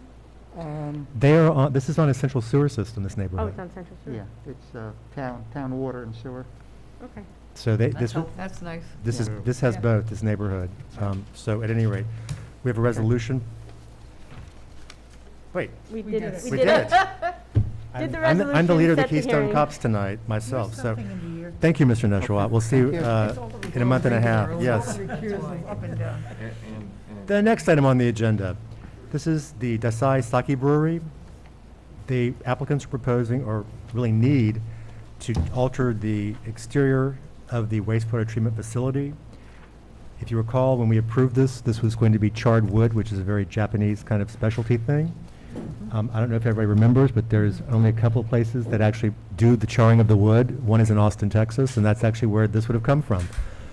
I was just talking to the applicants, and it appears, we have the construction manager or project manager here. The wastewater treatment facility went up in cost. It's now $7 million alone. If you recall, one of the reasons why they originally came back to us for site plan amendment was because there's a lot of the rice hull that lasts, and it kind of clings to the side of the tank, so it has to be specially raised up, et cetera, so that's part of the cost. And so this will help save, I think, probably an abundance of money. What they're proposing basically is to go to a sort of a hardy cement fiber board. The same colors, same sort of look, just not as quote-unquote authentic. I'll also point out, to the benefit of the applicant, that you don't even really see this unless you're going back there, which is part of the actual tourist experience. If they want to go, they can see how it's done. But that's not probably a main feature for most people, to go and look at a wastewater treatment facility. So, welcome back, Mr. Zarin. It's good to be back, and it's good to drive past the site and see it back in full construction. Yes. So, yeah, pretty exciting. I think Chair gave a good summary of why we're back and what we have planned. I think when you look at it, you'll see it's the same visual experience, but I'll let Mark explain it in more detail. Just to give you, if you recall, we had the building permit for the rest of the site. The waste treatment plant, we hadn't pulled the building permit, and they allowed us to do that. So the building permit, the waste treatment plant, we had to finish all the engineering. A lot of that was coming from Japan, the way they did the rice, their own treatment, their own systems. We had to get the DEC to understand and approve it. So now the waste treatment plant is going to be a little behind the rest of the facility. So quite frankly, we're trying to catch up now and make sure that the delay is not too great so the plant can open when the rest of the facility is done. Throw a little bit of a curveball at you all that Mark is gonna address also. No, I just heard about the curveball. It's really small, I promise. Ms. Moss may know about it already. I'm not sure. I thought so. Yeah, and we heard that SEIER was looking at the signage, but they hadn't given us a final possible modification. We received it yesterday, late yesterday. Just very briefly, and then again, I'll let Mark explain the details of that. They would like to remove the one on the building. So there's three signage, if you recall. There's the building, maintain the both freestanding, same exact dimensions of both freestanding, same material, stone, and except instead of a wood back, they were going to use a plaster back, and you'll see to accent the lettering. They now have a brand that they've decided on, Dasai Blue, so that's going to be a nice stainless steel letters, and you'll see same lighting, same everything else. And I'm pretty sure the lettering is also not going to change the variance that we received on the lettering. We're before the ZBA on the 25th, not to change the variance, but the variance expired, COVID and everything else, so we were going for an extension. So that's the only reason we're before them. We'll confirm with them that all the lettering is the same dimensions and it wouldn't create any further need for a variance. So Mark will just go over that very quickly. So Mark McDonald, you've known to love and respect from Pelly Clark. He'll give the details on the siding modification and also very quickly go over the signage. Maybe you won't. I see the light on. There you go. It just had to warm up. Thank you. Good evening. Mark's always warm. As has been presented, we, in order to move ahead with the wastewater treatment plant, which is the same profile, the same building profile, it's the same plan profile. We haven't changed any of that. It's the same machinery inside the building, same doors. A couple of the louvers we no longer needed. Those were reductions. But basically it's the siding, which had been the yakishugi, which is on the rice polishing building. Oh, yeah, I remember that. It's the, There we go. Remember those pre-COVID days when we siding? So the yakishugi is a Japanese treatment of a cedar siding, which we'll have at the rice polishing building. Thank you. And 6-inch. It's basically a 6-inch wide, vertically oriented wood panel, tongue groove, and we'll be replacing it with metal panel oriented the same way, same dimension, with the midnight bronze, which is a pretty close match. Certainly the distances is going to be seen. Well over 600 feet from St. Andrews, well over 450 feet from 9G. If you're passing at 35 miles an hour, you will not see it. You won't see it in the parking lot. Aside from which, it's a wastewater treatment facility. I don't mean that it is rudely. indeed. I mean, I think it was sort of overboard to go to use it on the first place back there. That noted, it's also on the rice polishing building is the most closest to 9, and it's staying there. Yes. Yeah, none of that is moving. None of the rest of this is. No, that's changing. No. So this is this is our proposal. We also, item 2, thank you, careful. Thank you. Item 2 is the profile of the building I'm sorry, you can take that down. Thank you. Thanks, Michael. Well done. Another item which turned out to be a fairly expensive element was the soffits right under the metal roof at each of the step downs and at the perimeter. Eliminating that, I believe, saved 80,000. Well, a combination of both of them would save about $350,000.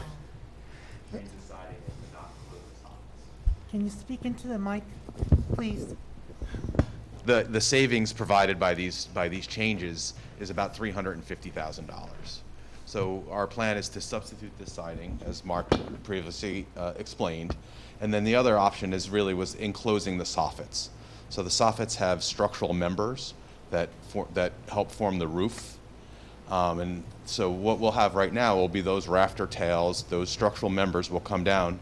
They'll be covered by a roof similar to this, but they'll be painted the same color as the siding, so they really get lost. As you said before, it was a fairly fancy wastewater treatment plant with Yagasuki and all these details that are really suited for something that's front of the house. This thing really is in the back of the house. It's still nice and it's still clean, but it's really with some cost savings materials. And by that, that's Mr. Cruikshank who's speaking right now from Consigli Construction. Yes. Thank you, Scott. Other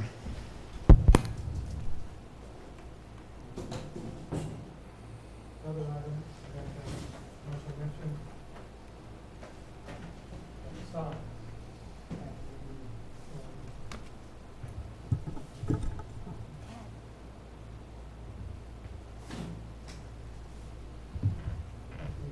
Driveway entrance at the corner of 59 and 7.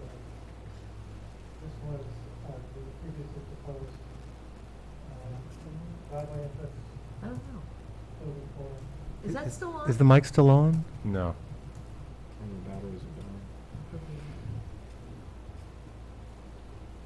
It may be the battery. You can just hold Diane's. Do you want to take this one? The batteries may have died. Yeah. You can just leave that up here. See how far you can go. Enough. Works. Thank you very much. Appreciate your flexibility. So these two signs, A and B, were our driveway entrance and our corner signs. And these are the ones that are proposed. As with the previous one, they're embedded in the stone wall. As in the previous one, they are the same profile, they're the same size.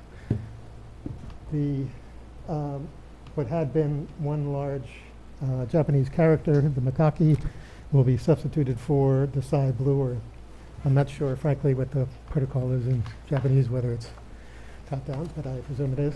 Dasai blue, which is a unique product that they'll be making here, nowhere else in the world. This will be the home of Dasai blue.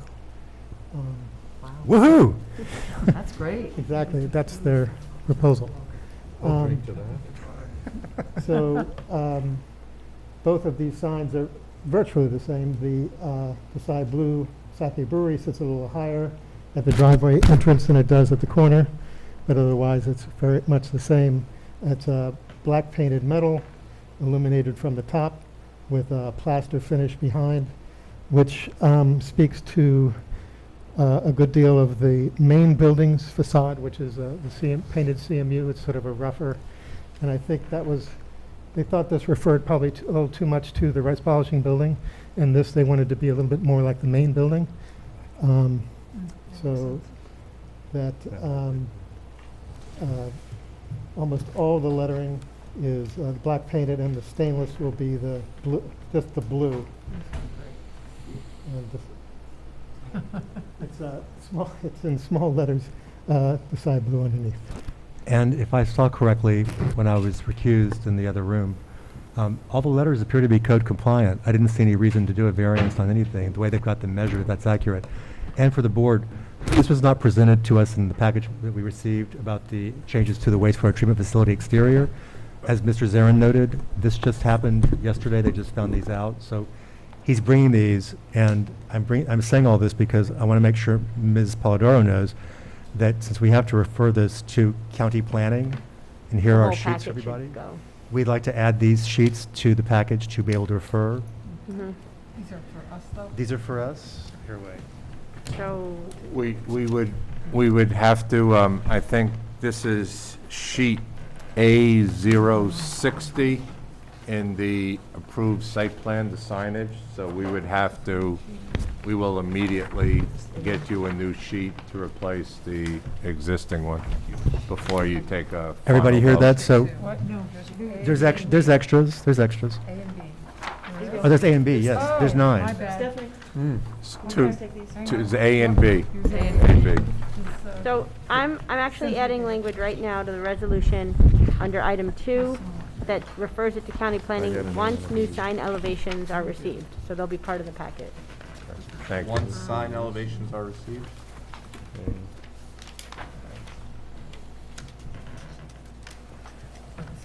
So can you remember, is that lit? Is there a bar on the top?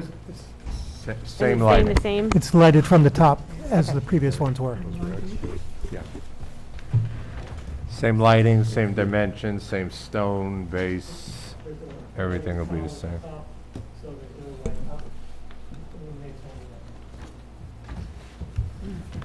I never know how to do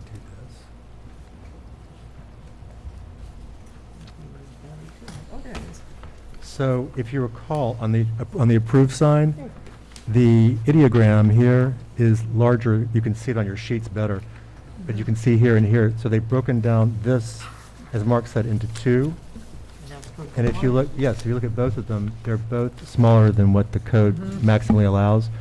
The only thing that's really, the only thing that's 10 inches is actually the blue in cursive. That's a 10-inch letter.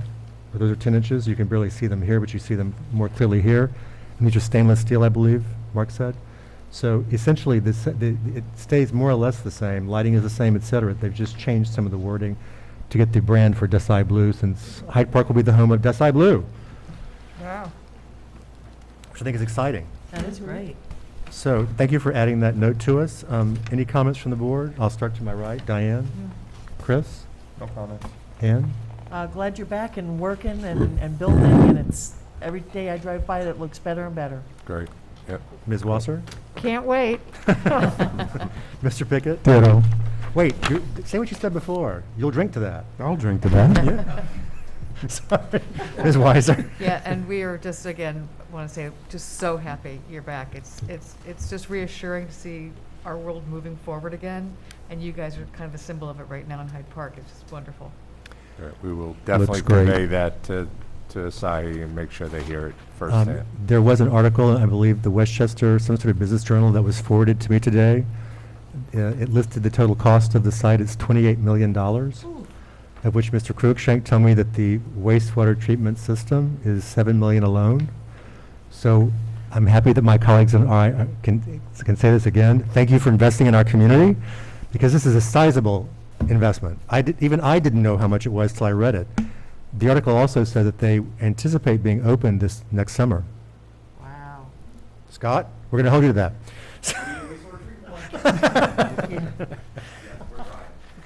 So we have a resolution directing us to refer this to county planning, and I believe this will be introduced by Mr. Oliver. Resolution to accept sketch plan and classify, oh, wrong one, I'm sorry. There we go. We got a lot of items tonight. Where are we? Yeah, it's back one. Yeah, I gotta go back one. Resolution to reaffirm prior secret determination of significance, negative declaration, and refer application to the Dutchess County Department of Planning and Development. Resolution number 2018-25I. Whereas,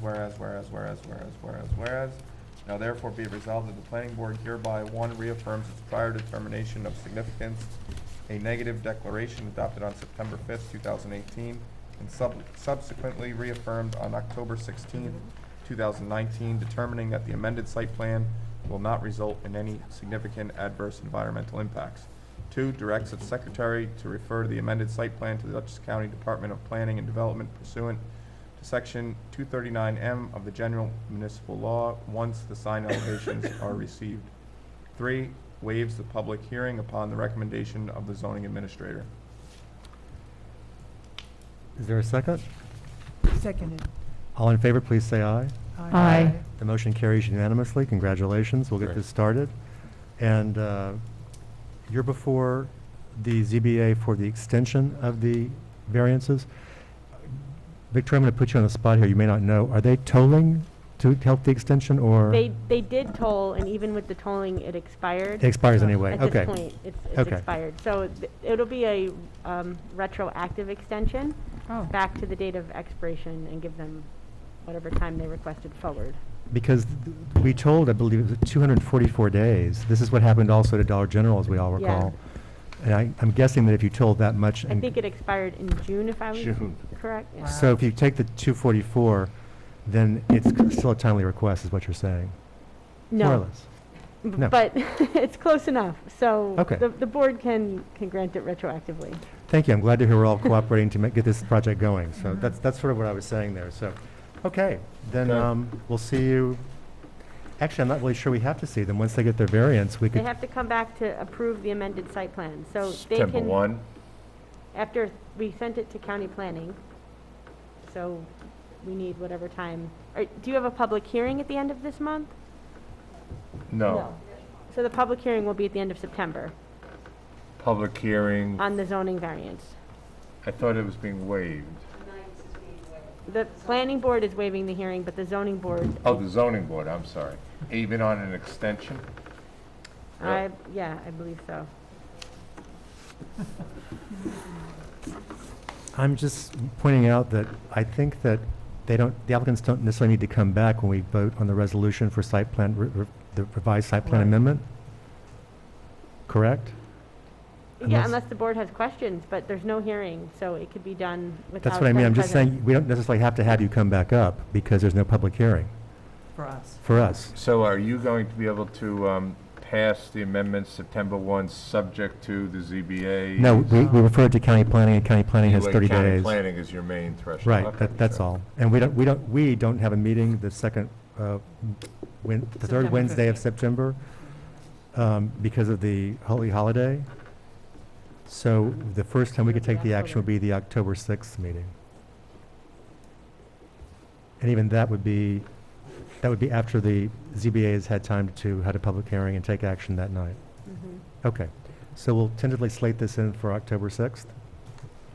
And again, you don't have to come back. We always like seeing your smiling faces and hearing from you, but you don't have to come back up. Well, I'll be back on another project soon. so- And I've been neglecting to do this, I forgot. You'll see us. But in truth, it's always wise to check the town website, because by October, we're not sure if we're going to be meeting here anymore.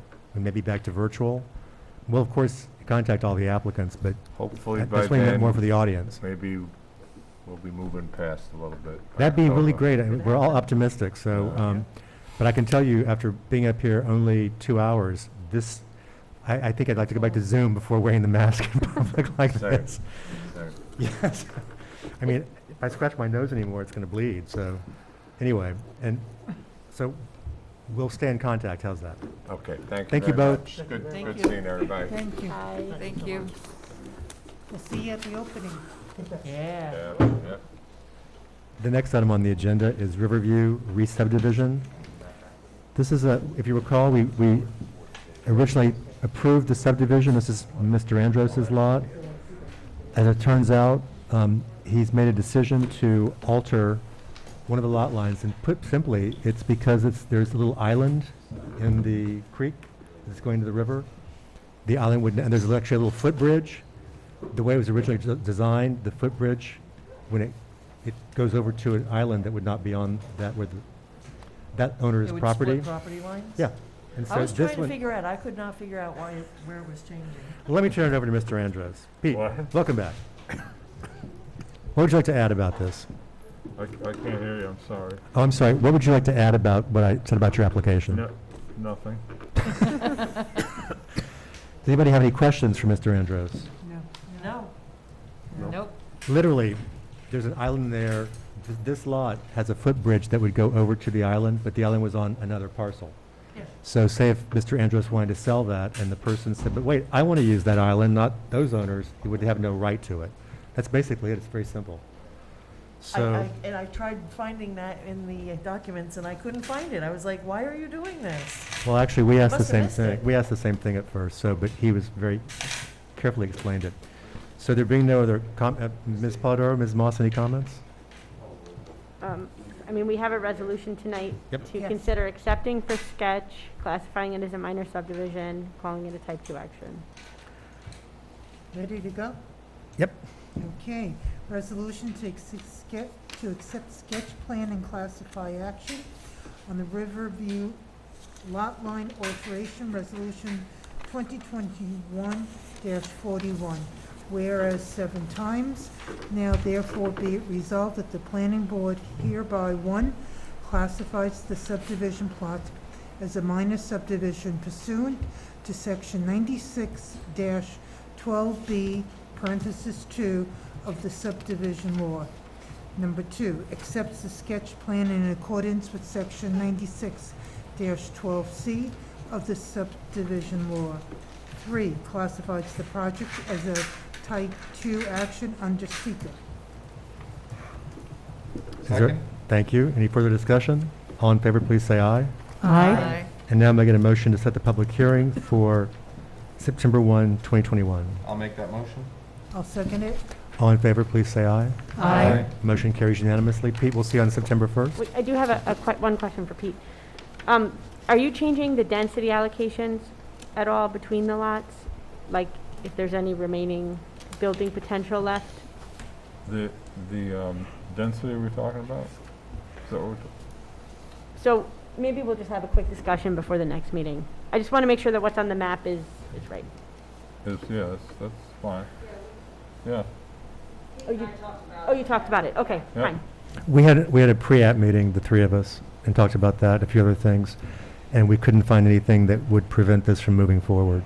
Oh, Cat and yeah, I. no, it's fine. I just wanted to make sure he thought through the allocation of. Now, you know Mr. Andros, how Of much he course he thinks did. things through. I shouldn't question you, Mr. Andrews. So when's the public hearing set for? September 1st, the next meeting. 2 weeks. 2 weeks? Yep. Okay. Thank you. All right, thank you. See you then.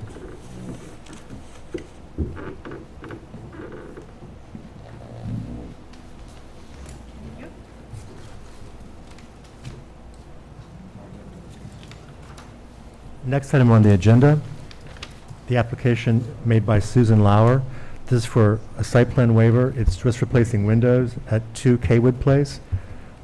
This is only visible really from Route 9, which is not part white. It's still in the SAS, but it's not it's not visible from the historic sites or the river. Ms. Moss has recommended we waive site plan review. And I believe this resolution will be introduced by Ms. Wasser unless someone has questions. Okay. Okay, August 18th, 2021, resolution number 2021-42. Whereas, and let me just give the heading, Susan L. Lauer, 2 Kaywood Place, Hyde Park, Town Code Section 108-9.4C2. Whereas a request for site plan waiver has been made to the Town of Hyde Park Planning Board by Susan Lauer to replace 11 windows on the existing single-family home with more energy-efficient windows, and whereas 6 times, therefore be it resolved that the Town of Hyde Park Planning Board hereby waives site plan requirements for the proposed changes as described in the request for a waiver of site plan received by the Planning Department on August 11th, 2021. Second? All in favor, please say aye. Aye. That motion carries as well. The next item on the agenda is a very similar request. This is for James and Valerie Prokop. This is for a house located at 47 Bedart Place. That's kind of the horseshoe that's off Fuller Lane. And we have a recommendation from the zoning administrator to waive site plan review because this is, again, just replacement of windows. And I believe this will be introduced by Ms. Weiser. Yep, site plan waiver, Town Code Section 108-9.4C2. August 18th, 2021, resolution number 2021-43. Whereas a site plan waiver has been made to the Town of Hyde Park Planning Board by Jessica and James Prokop to replace 11 windows on the existing single-family home with more energy-efficient windows, and whereas, therefore be it resolved that the Town of Hyde Park Planning Board hereby waives site plan requirements for the proposed changes as described in the request for a waiver of site plan received by the Planning Department on August 12th, 2021. Second. All in favor, please say aye. Aye. The motion carries unanimously. Next item on the agenda. We received 2 proposed local laws, Local Law G, which amends the rural event venues, and Local Law H, which creates a special event venue. I believe that the latter was actually considered because Mr. Mulroy of Bellafield had talked about having a series of food trucks and other similar things at his site while it was sort of lying fallow there. He apparently has changed his mind and now doesn't want to do it. I'm not sure why. What? He's changed his mind and doesn't want to have food trucks at the site. Oh. I don't know why. But this is also not just for him. This is a broader kind of attempt to say you can do certain events at certain locations, including town property. You just have to file, depending on the size of the crowd, you have to file with the town clerk, which gets sent to the town board, and they make sure that there's adequate bathrooms, that there's going to be pickup of the trash afterwards, et cetera. I received comments from Ms. Wasser, who made similar comments from county planning, which is also sent to. There's a discrepancy in numbers, i.e., this is for the rural event venue, and one it says the maximum is 200, another it says that it's 300. That has to be resolved. There's some other issues as well with the special event venue. In particular, vendor is defined as anyone who dispenses food or drink. It does not say for cost. It also talks about any meeting or anything that's open to the general public. So when I had a quick discussion with the town board members, thank you, Victoria. See you next time. Night, Victoria. The Hyde Park Visual Environment Committee, for example, hosts a garden tour. Because they sell tickets, it is open to the general public. Because there's been a brunch involved, they do dispense food and drink. And I said, is this the kind of level of detail that you want to have these kinds of organizations going through? when it really, the other issue I had with it that's probably bigger is that it deals with both events on town property, so sidewalks, roads, parks, but it also deals with those on private property, and it doesn't really make clear distinctions throughout. It doesn't track, in other words, well, because there's a requirement that all litter and debris be removed within 2 days, and if not, you start getting fines. For that, if it's on private property, Tab would have to enter private property, which she can't just do automatically. She has to have permission from the owner. So there are other issues that create, so I meant to bring actually my copies of the laws that I have annotated, but I seem to have forgotten them tonight, sorry. More Keystone Cops. So what I'd like to do is, if there are any other comments from the board members, just send them to me. I heard from Ms. DiNapoli today too, and then I can write those up. They're not due now until September 13th at that meeting. September what? September 13th. And so we will have a chance, if you send me everything, I'll have letters written on each before that, before our September 1st meeting. So we don't need a resolution now authorizing me to send that. So 'cause what I want to do is write the comments up. If anybody has any, if you don't worry, I've already started on the letters. But if you have anything else that you want me to put in there, you'll have the opportunity to see what you want to put in, plus what I already have from Stephanie and me. Does that make sense? It does. Yep. Thank you. I'd like to make that motion. And That I'll we second authorize it. the chair to send comment letters to the town board, and that we'll get him our comments. Yep, and that we will do this before September 1st. Yep. So you'll have a chance to read everything. So moved. Is there a second? Seconded. All in favor? Aye. The motion carries unanimously. The next item on the agenda was a resolution to hire a financial consultant for Bellafield to review. In discussing this, Sorry, did you skip special event venue? No? it's for both, local. It's for both, yeah, okay, fine. G&H. That resolution was both. Okay. Yep, because there was a few That's issues good. with both. That's good. So we normally, as Ms. Polidoro pointed out, before we read these resolutions, we actually have a contract with a rate sheet. Yeah. When we discuss this, we all know what the rates are, but Ms. Whitman was not in there, so she was questioning it. That's how this all started. And so it seemed wiser to just push this back into the next meeting because we'll actually have Bellafield at September 1st as well. So it kind of makes sense just to do that. And we contacted today Dr. Gardner. He wasn't in. We spoke, or rather, Cynthia spoke to his secretary, so he's going to have a contract out to us. In the interim, one of the reasons why we didn't have that yet was because we just met with Ms. Franson, Ms. Weiser, Ms. Wasser, and me, and Dr. Gardner to discuss the scope of the work. And through that, we were first thinking just that they would review the fiscal impact analysis by Camoin, but Ms. Franson thought it important, and the three of us agreed that they also review the market study. There's a discrepancy in the dates of the market study and the Camoin report. The market study is April, and the Camoin report is February. And so we were trying to figure out, did the market analysis actually go into the Camoin report? Because it seems it should. So at any rate, that's what the resolution now talks about, is doing more than one, the two. And of course, if we feel like we need to expand the scope, we can, but the applicants have asked me to sort of get them the information of what the scope will be, and now we can do that after this meeting. But he didn't have time to prepare a contract quite yet based on that. So we'll have that before our September 1st meeting as well, and we can just move this resolution to them. That's great. I want to thank my colleagues for attending that and helping to define the scope. That is such a critical piece to this. If you don't define it, you never know when it's end. Correct. And Mike, I got a quick comment.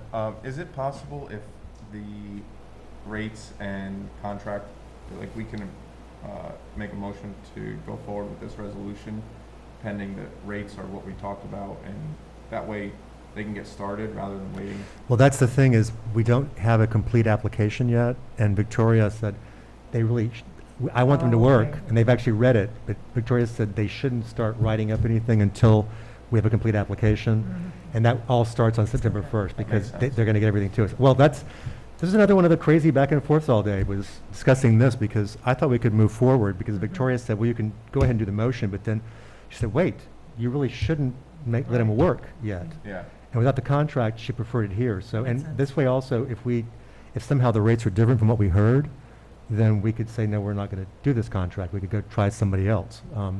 Recall there were two different firms we interviewed, and the rates were pretty different. This was, far cheaper. So we'll just move this on to the next agenda.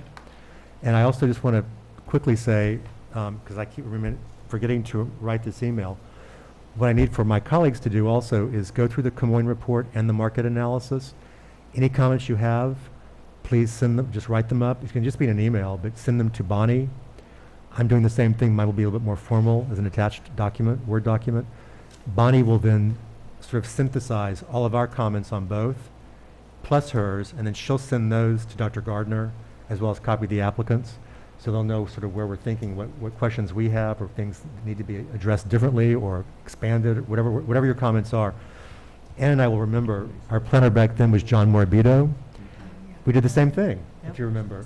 We made comments, all 7 board members. John, we sent them to John, and John somehow magically worked them, got rid of duplications. He asked questions, say if there was maybe a vague, something that he'd understand, he'd ask the board member, okay, can you clarify that? And then that's how we got our comments, because just like our comments that go to the town board or the ZBA, we speak as one voice.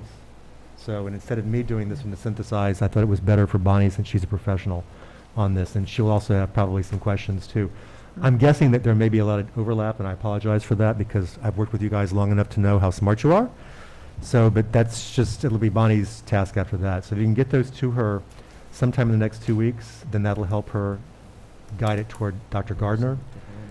And the other issue that I've thought about in terms of SEIER, because they're proposing the change from, or they're proposing an increase to residential from commercial, or non-residential in this case, the commercial uses have higher traffic counts. So if you're doing more residential, people tend to drive, they leave to go to work, they come home.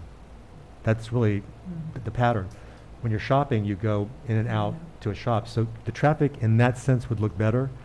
But as I've pointed out, if you've noticed in the application we got from the town board and newer documents, they're also proposing that we look at a final development plan for phase 2A. Final development plan is site plan under the Bellafield Code, just call that. We are welcome to do that parallel, but we can't finalize anything until the concept plan is voted on and approved, a revised one, by the town board, because they're the only interested agency.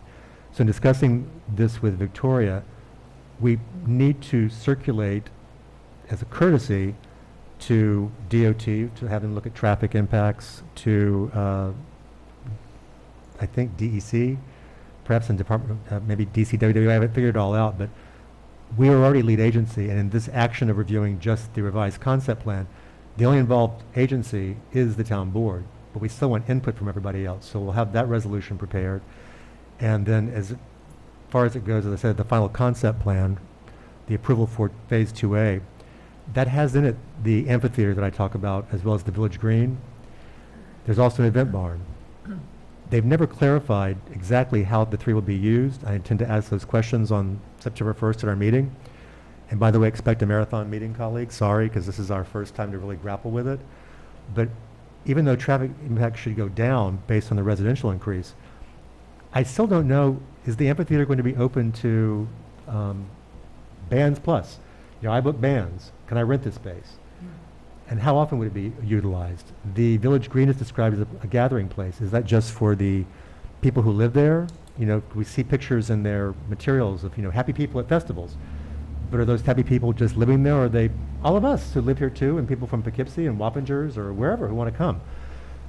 So I think they need to answer all 3 of those, because depending, we may need someone, and that would be probably someone from CPL, because they have a traffic division. We may need to have someone look at that to see what the real impacts of the, what those kinds of uses are. I'm all for, I think probably you are too, having more events and things that'll bring people to Hyde Park, because that's good.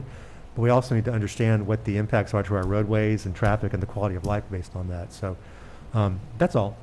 When is that meeting, that next joint meeting that we're doing with the town board, when we're going to get into this? No joint meeting. This is now just before us. And this is just ours? That's September 1st. Okay. Yep. Tad and Mr. Boudreau have been emailing. Tad has affirmed that this is now an administratively complete package. They still have to get, administratively complete to proceed to us. Oh, yeah. Checks. Oh, we still don't have the fee? For heaven's sakes. Okay. Well, let's hope he drops a check off for $10,000. for the board's edification, they are arguing that it is 3,000. However, the fee structure very clearly states that a concept plan is $10,000, plain and simple.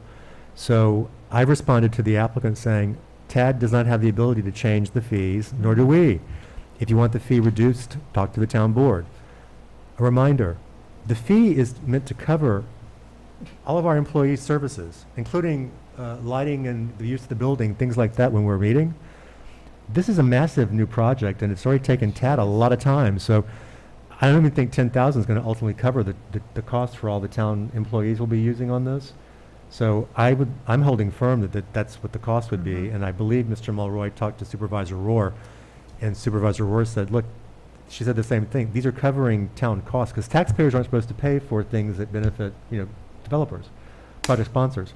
So at any rate, we still have to have the money. I'll probably drop a little note to Mr. Boudreau as well tomorrow to say about the fees, because we can't proceed without the fee. That is the app. Now I know what you were doing when you did that. So, at any rate, yes, they weren't sticky enough. So, Mr. Chair, I have a question, just because we are talking about Belfield. Weren't we also going to be looking at an environmental consultant? I was reviewing the application, and I just kept thinking as I was looking at certain areas, we had discussed possibly having an environmental consultant help to take a look at this. So one of the reasons why I was waiting to propose us talking to somebody is, I think it was Tad's comment number 14 that said, label the areas that are going to, remember this district requires that natural features, topography, significant trees, hedgerows are to be retained. The response has consistently been two things. Well, there's all that open space we're not touching, and we saved a tree. So I don't know if who I copied or who was on it, but I responded to Mr. Boudreau that was not an acceptable answer to me. That they're supposed to be looking at these things and showing us, okay, here we're going to turn it into Kansas because we need it to be flat, for development. But over here, if you recall in the concept plan, they show actually some areas where buildings, mostly residential, are tucked into hillsides, but they haven't really shown us where all those are. So we just received a response. I think I forwarded it to the board. Cynthia usually does that, but I'll make sure. Where they now have, Hart Howerton has now done an overlay sheet of significant natural areas that they are proposing to not really mess with. So I have a better idea, in other words, now to say, okay, do we need an environmental consultant? But that's what I was waiting on, because we don't have that material for them to review. Okay, that makes sense. I just keep seeing the construction across the street from where I work, and they oh my gosh, they denuded everything, and they're putting mountains where there were never mountains. The grading, this is at Hudson Heritage. The grading that they're doing is, I was shocked. It's unbelievable. Yeah, I'm sure Tad has been too, as the stormwater management officer here as well. Well, no, I kept seeing, I kept seeing lots of piles that were not seeded and mulched, that could have eroded and gone right into the state highways. So they finally are doing that. But yes, that is kind of scary to watch. I agree with you, particularly because we got so used to all seeing it green as it became Sleeping Beauty land over there. So I think what we should do is, if you don't have the materials that Larry sent today, we think there were 6 attachments. I only opened up 2. I even had time to finish it. I'll make sure that they're forwarded to you. Thank you. Take a look at these and then see if you think we still need to have an environmental consultant, because we have plenty that we've used before, if you know what I mean. Right. So. I'm sorry, can you say that louder? CPL may have one. Oh, that's true. I asked him to submit 11 by 17 drawings and told him that later he can expect individuals to ask for full-size sheets. And he agreed to comply with that. It was just too confusing for me to figure out how many sheets, what size. No, someone like me, I like the big size. Because I know that we're going to have that, but just for a complete application, I thought. just for the paper, that's fine. That's fine. We can discuss what other needs are. So at any rate, I just wanted to sort of prep everybody about what was going on. Thank you. You're welcome. And may I get a motion to adjourn? I'll make that motion. I'll second it. Thank you. All in favor? Aye. Motion carries unanimously. Thank you, everyone, for recording this. Thank you, Tony. It's not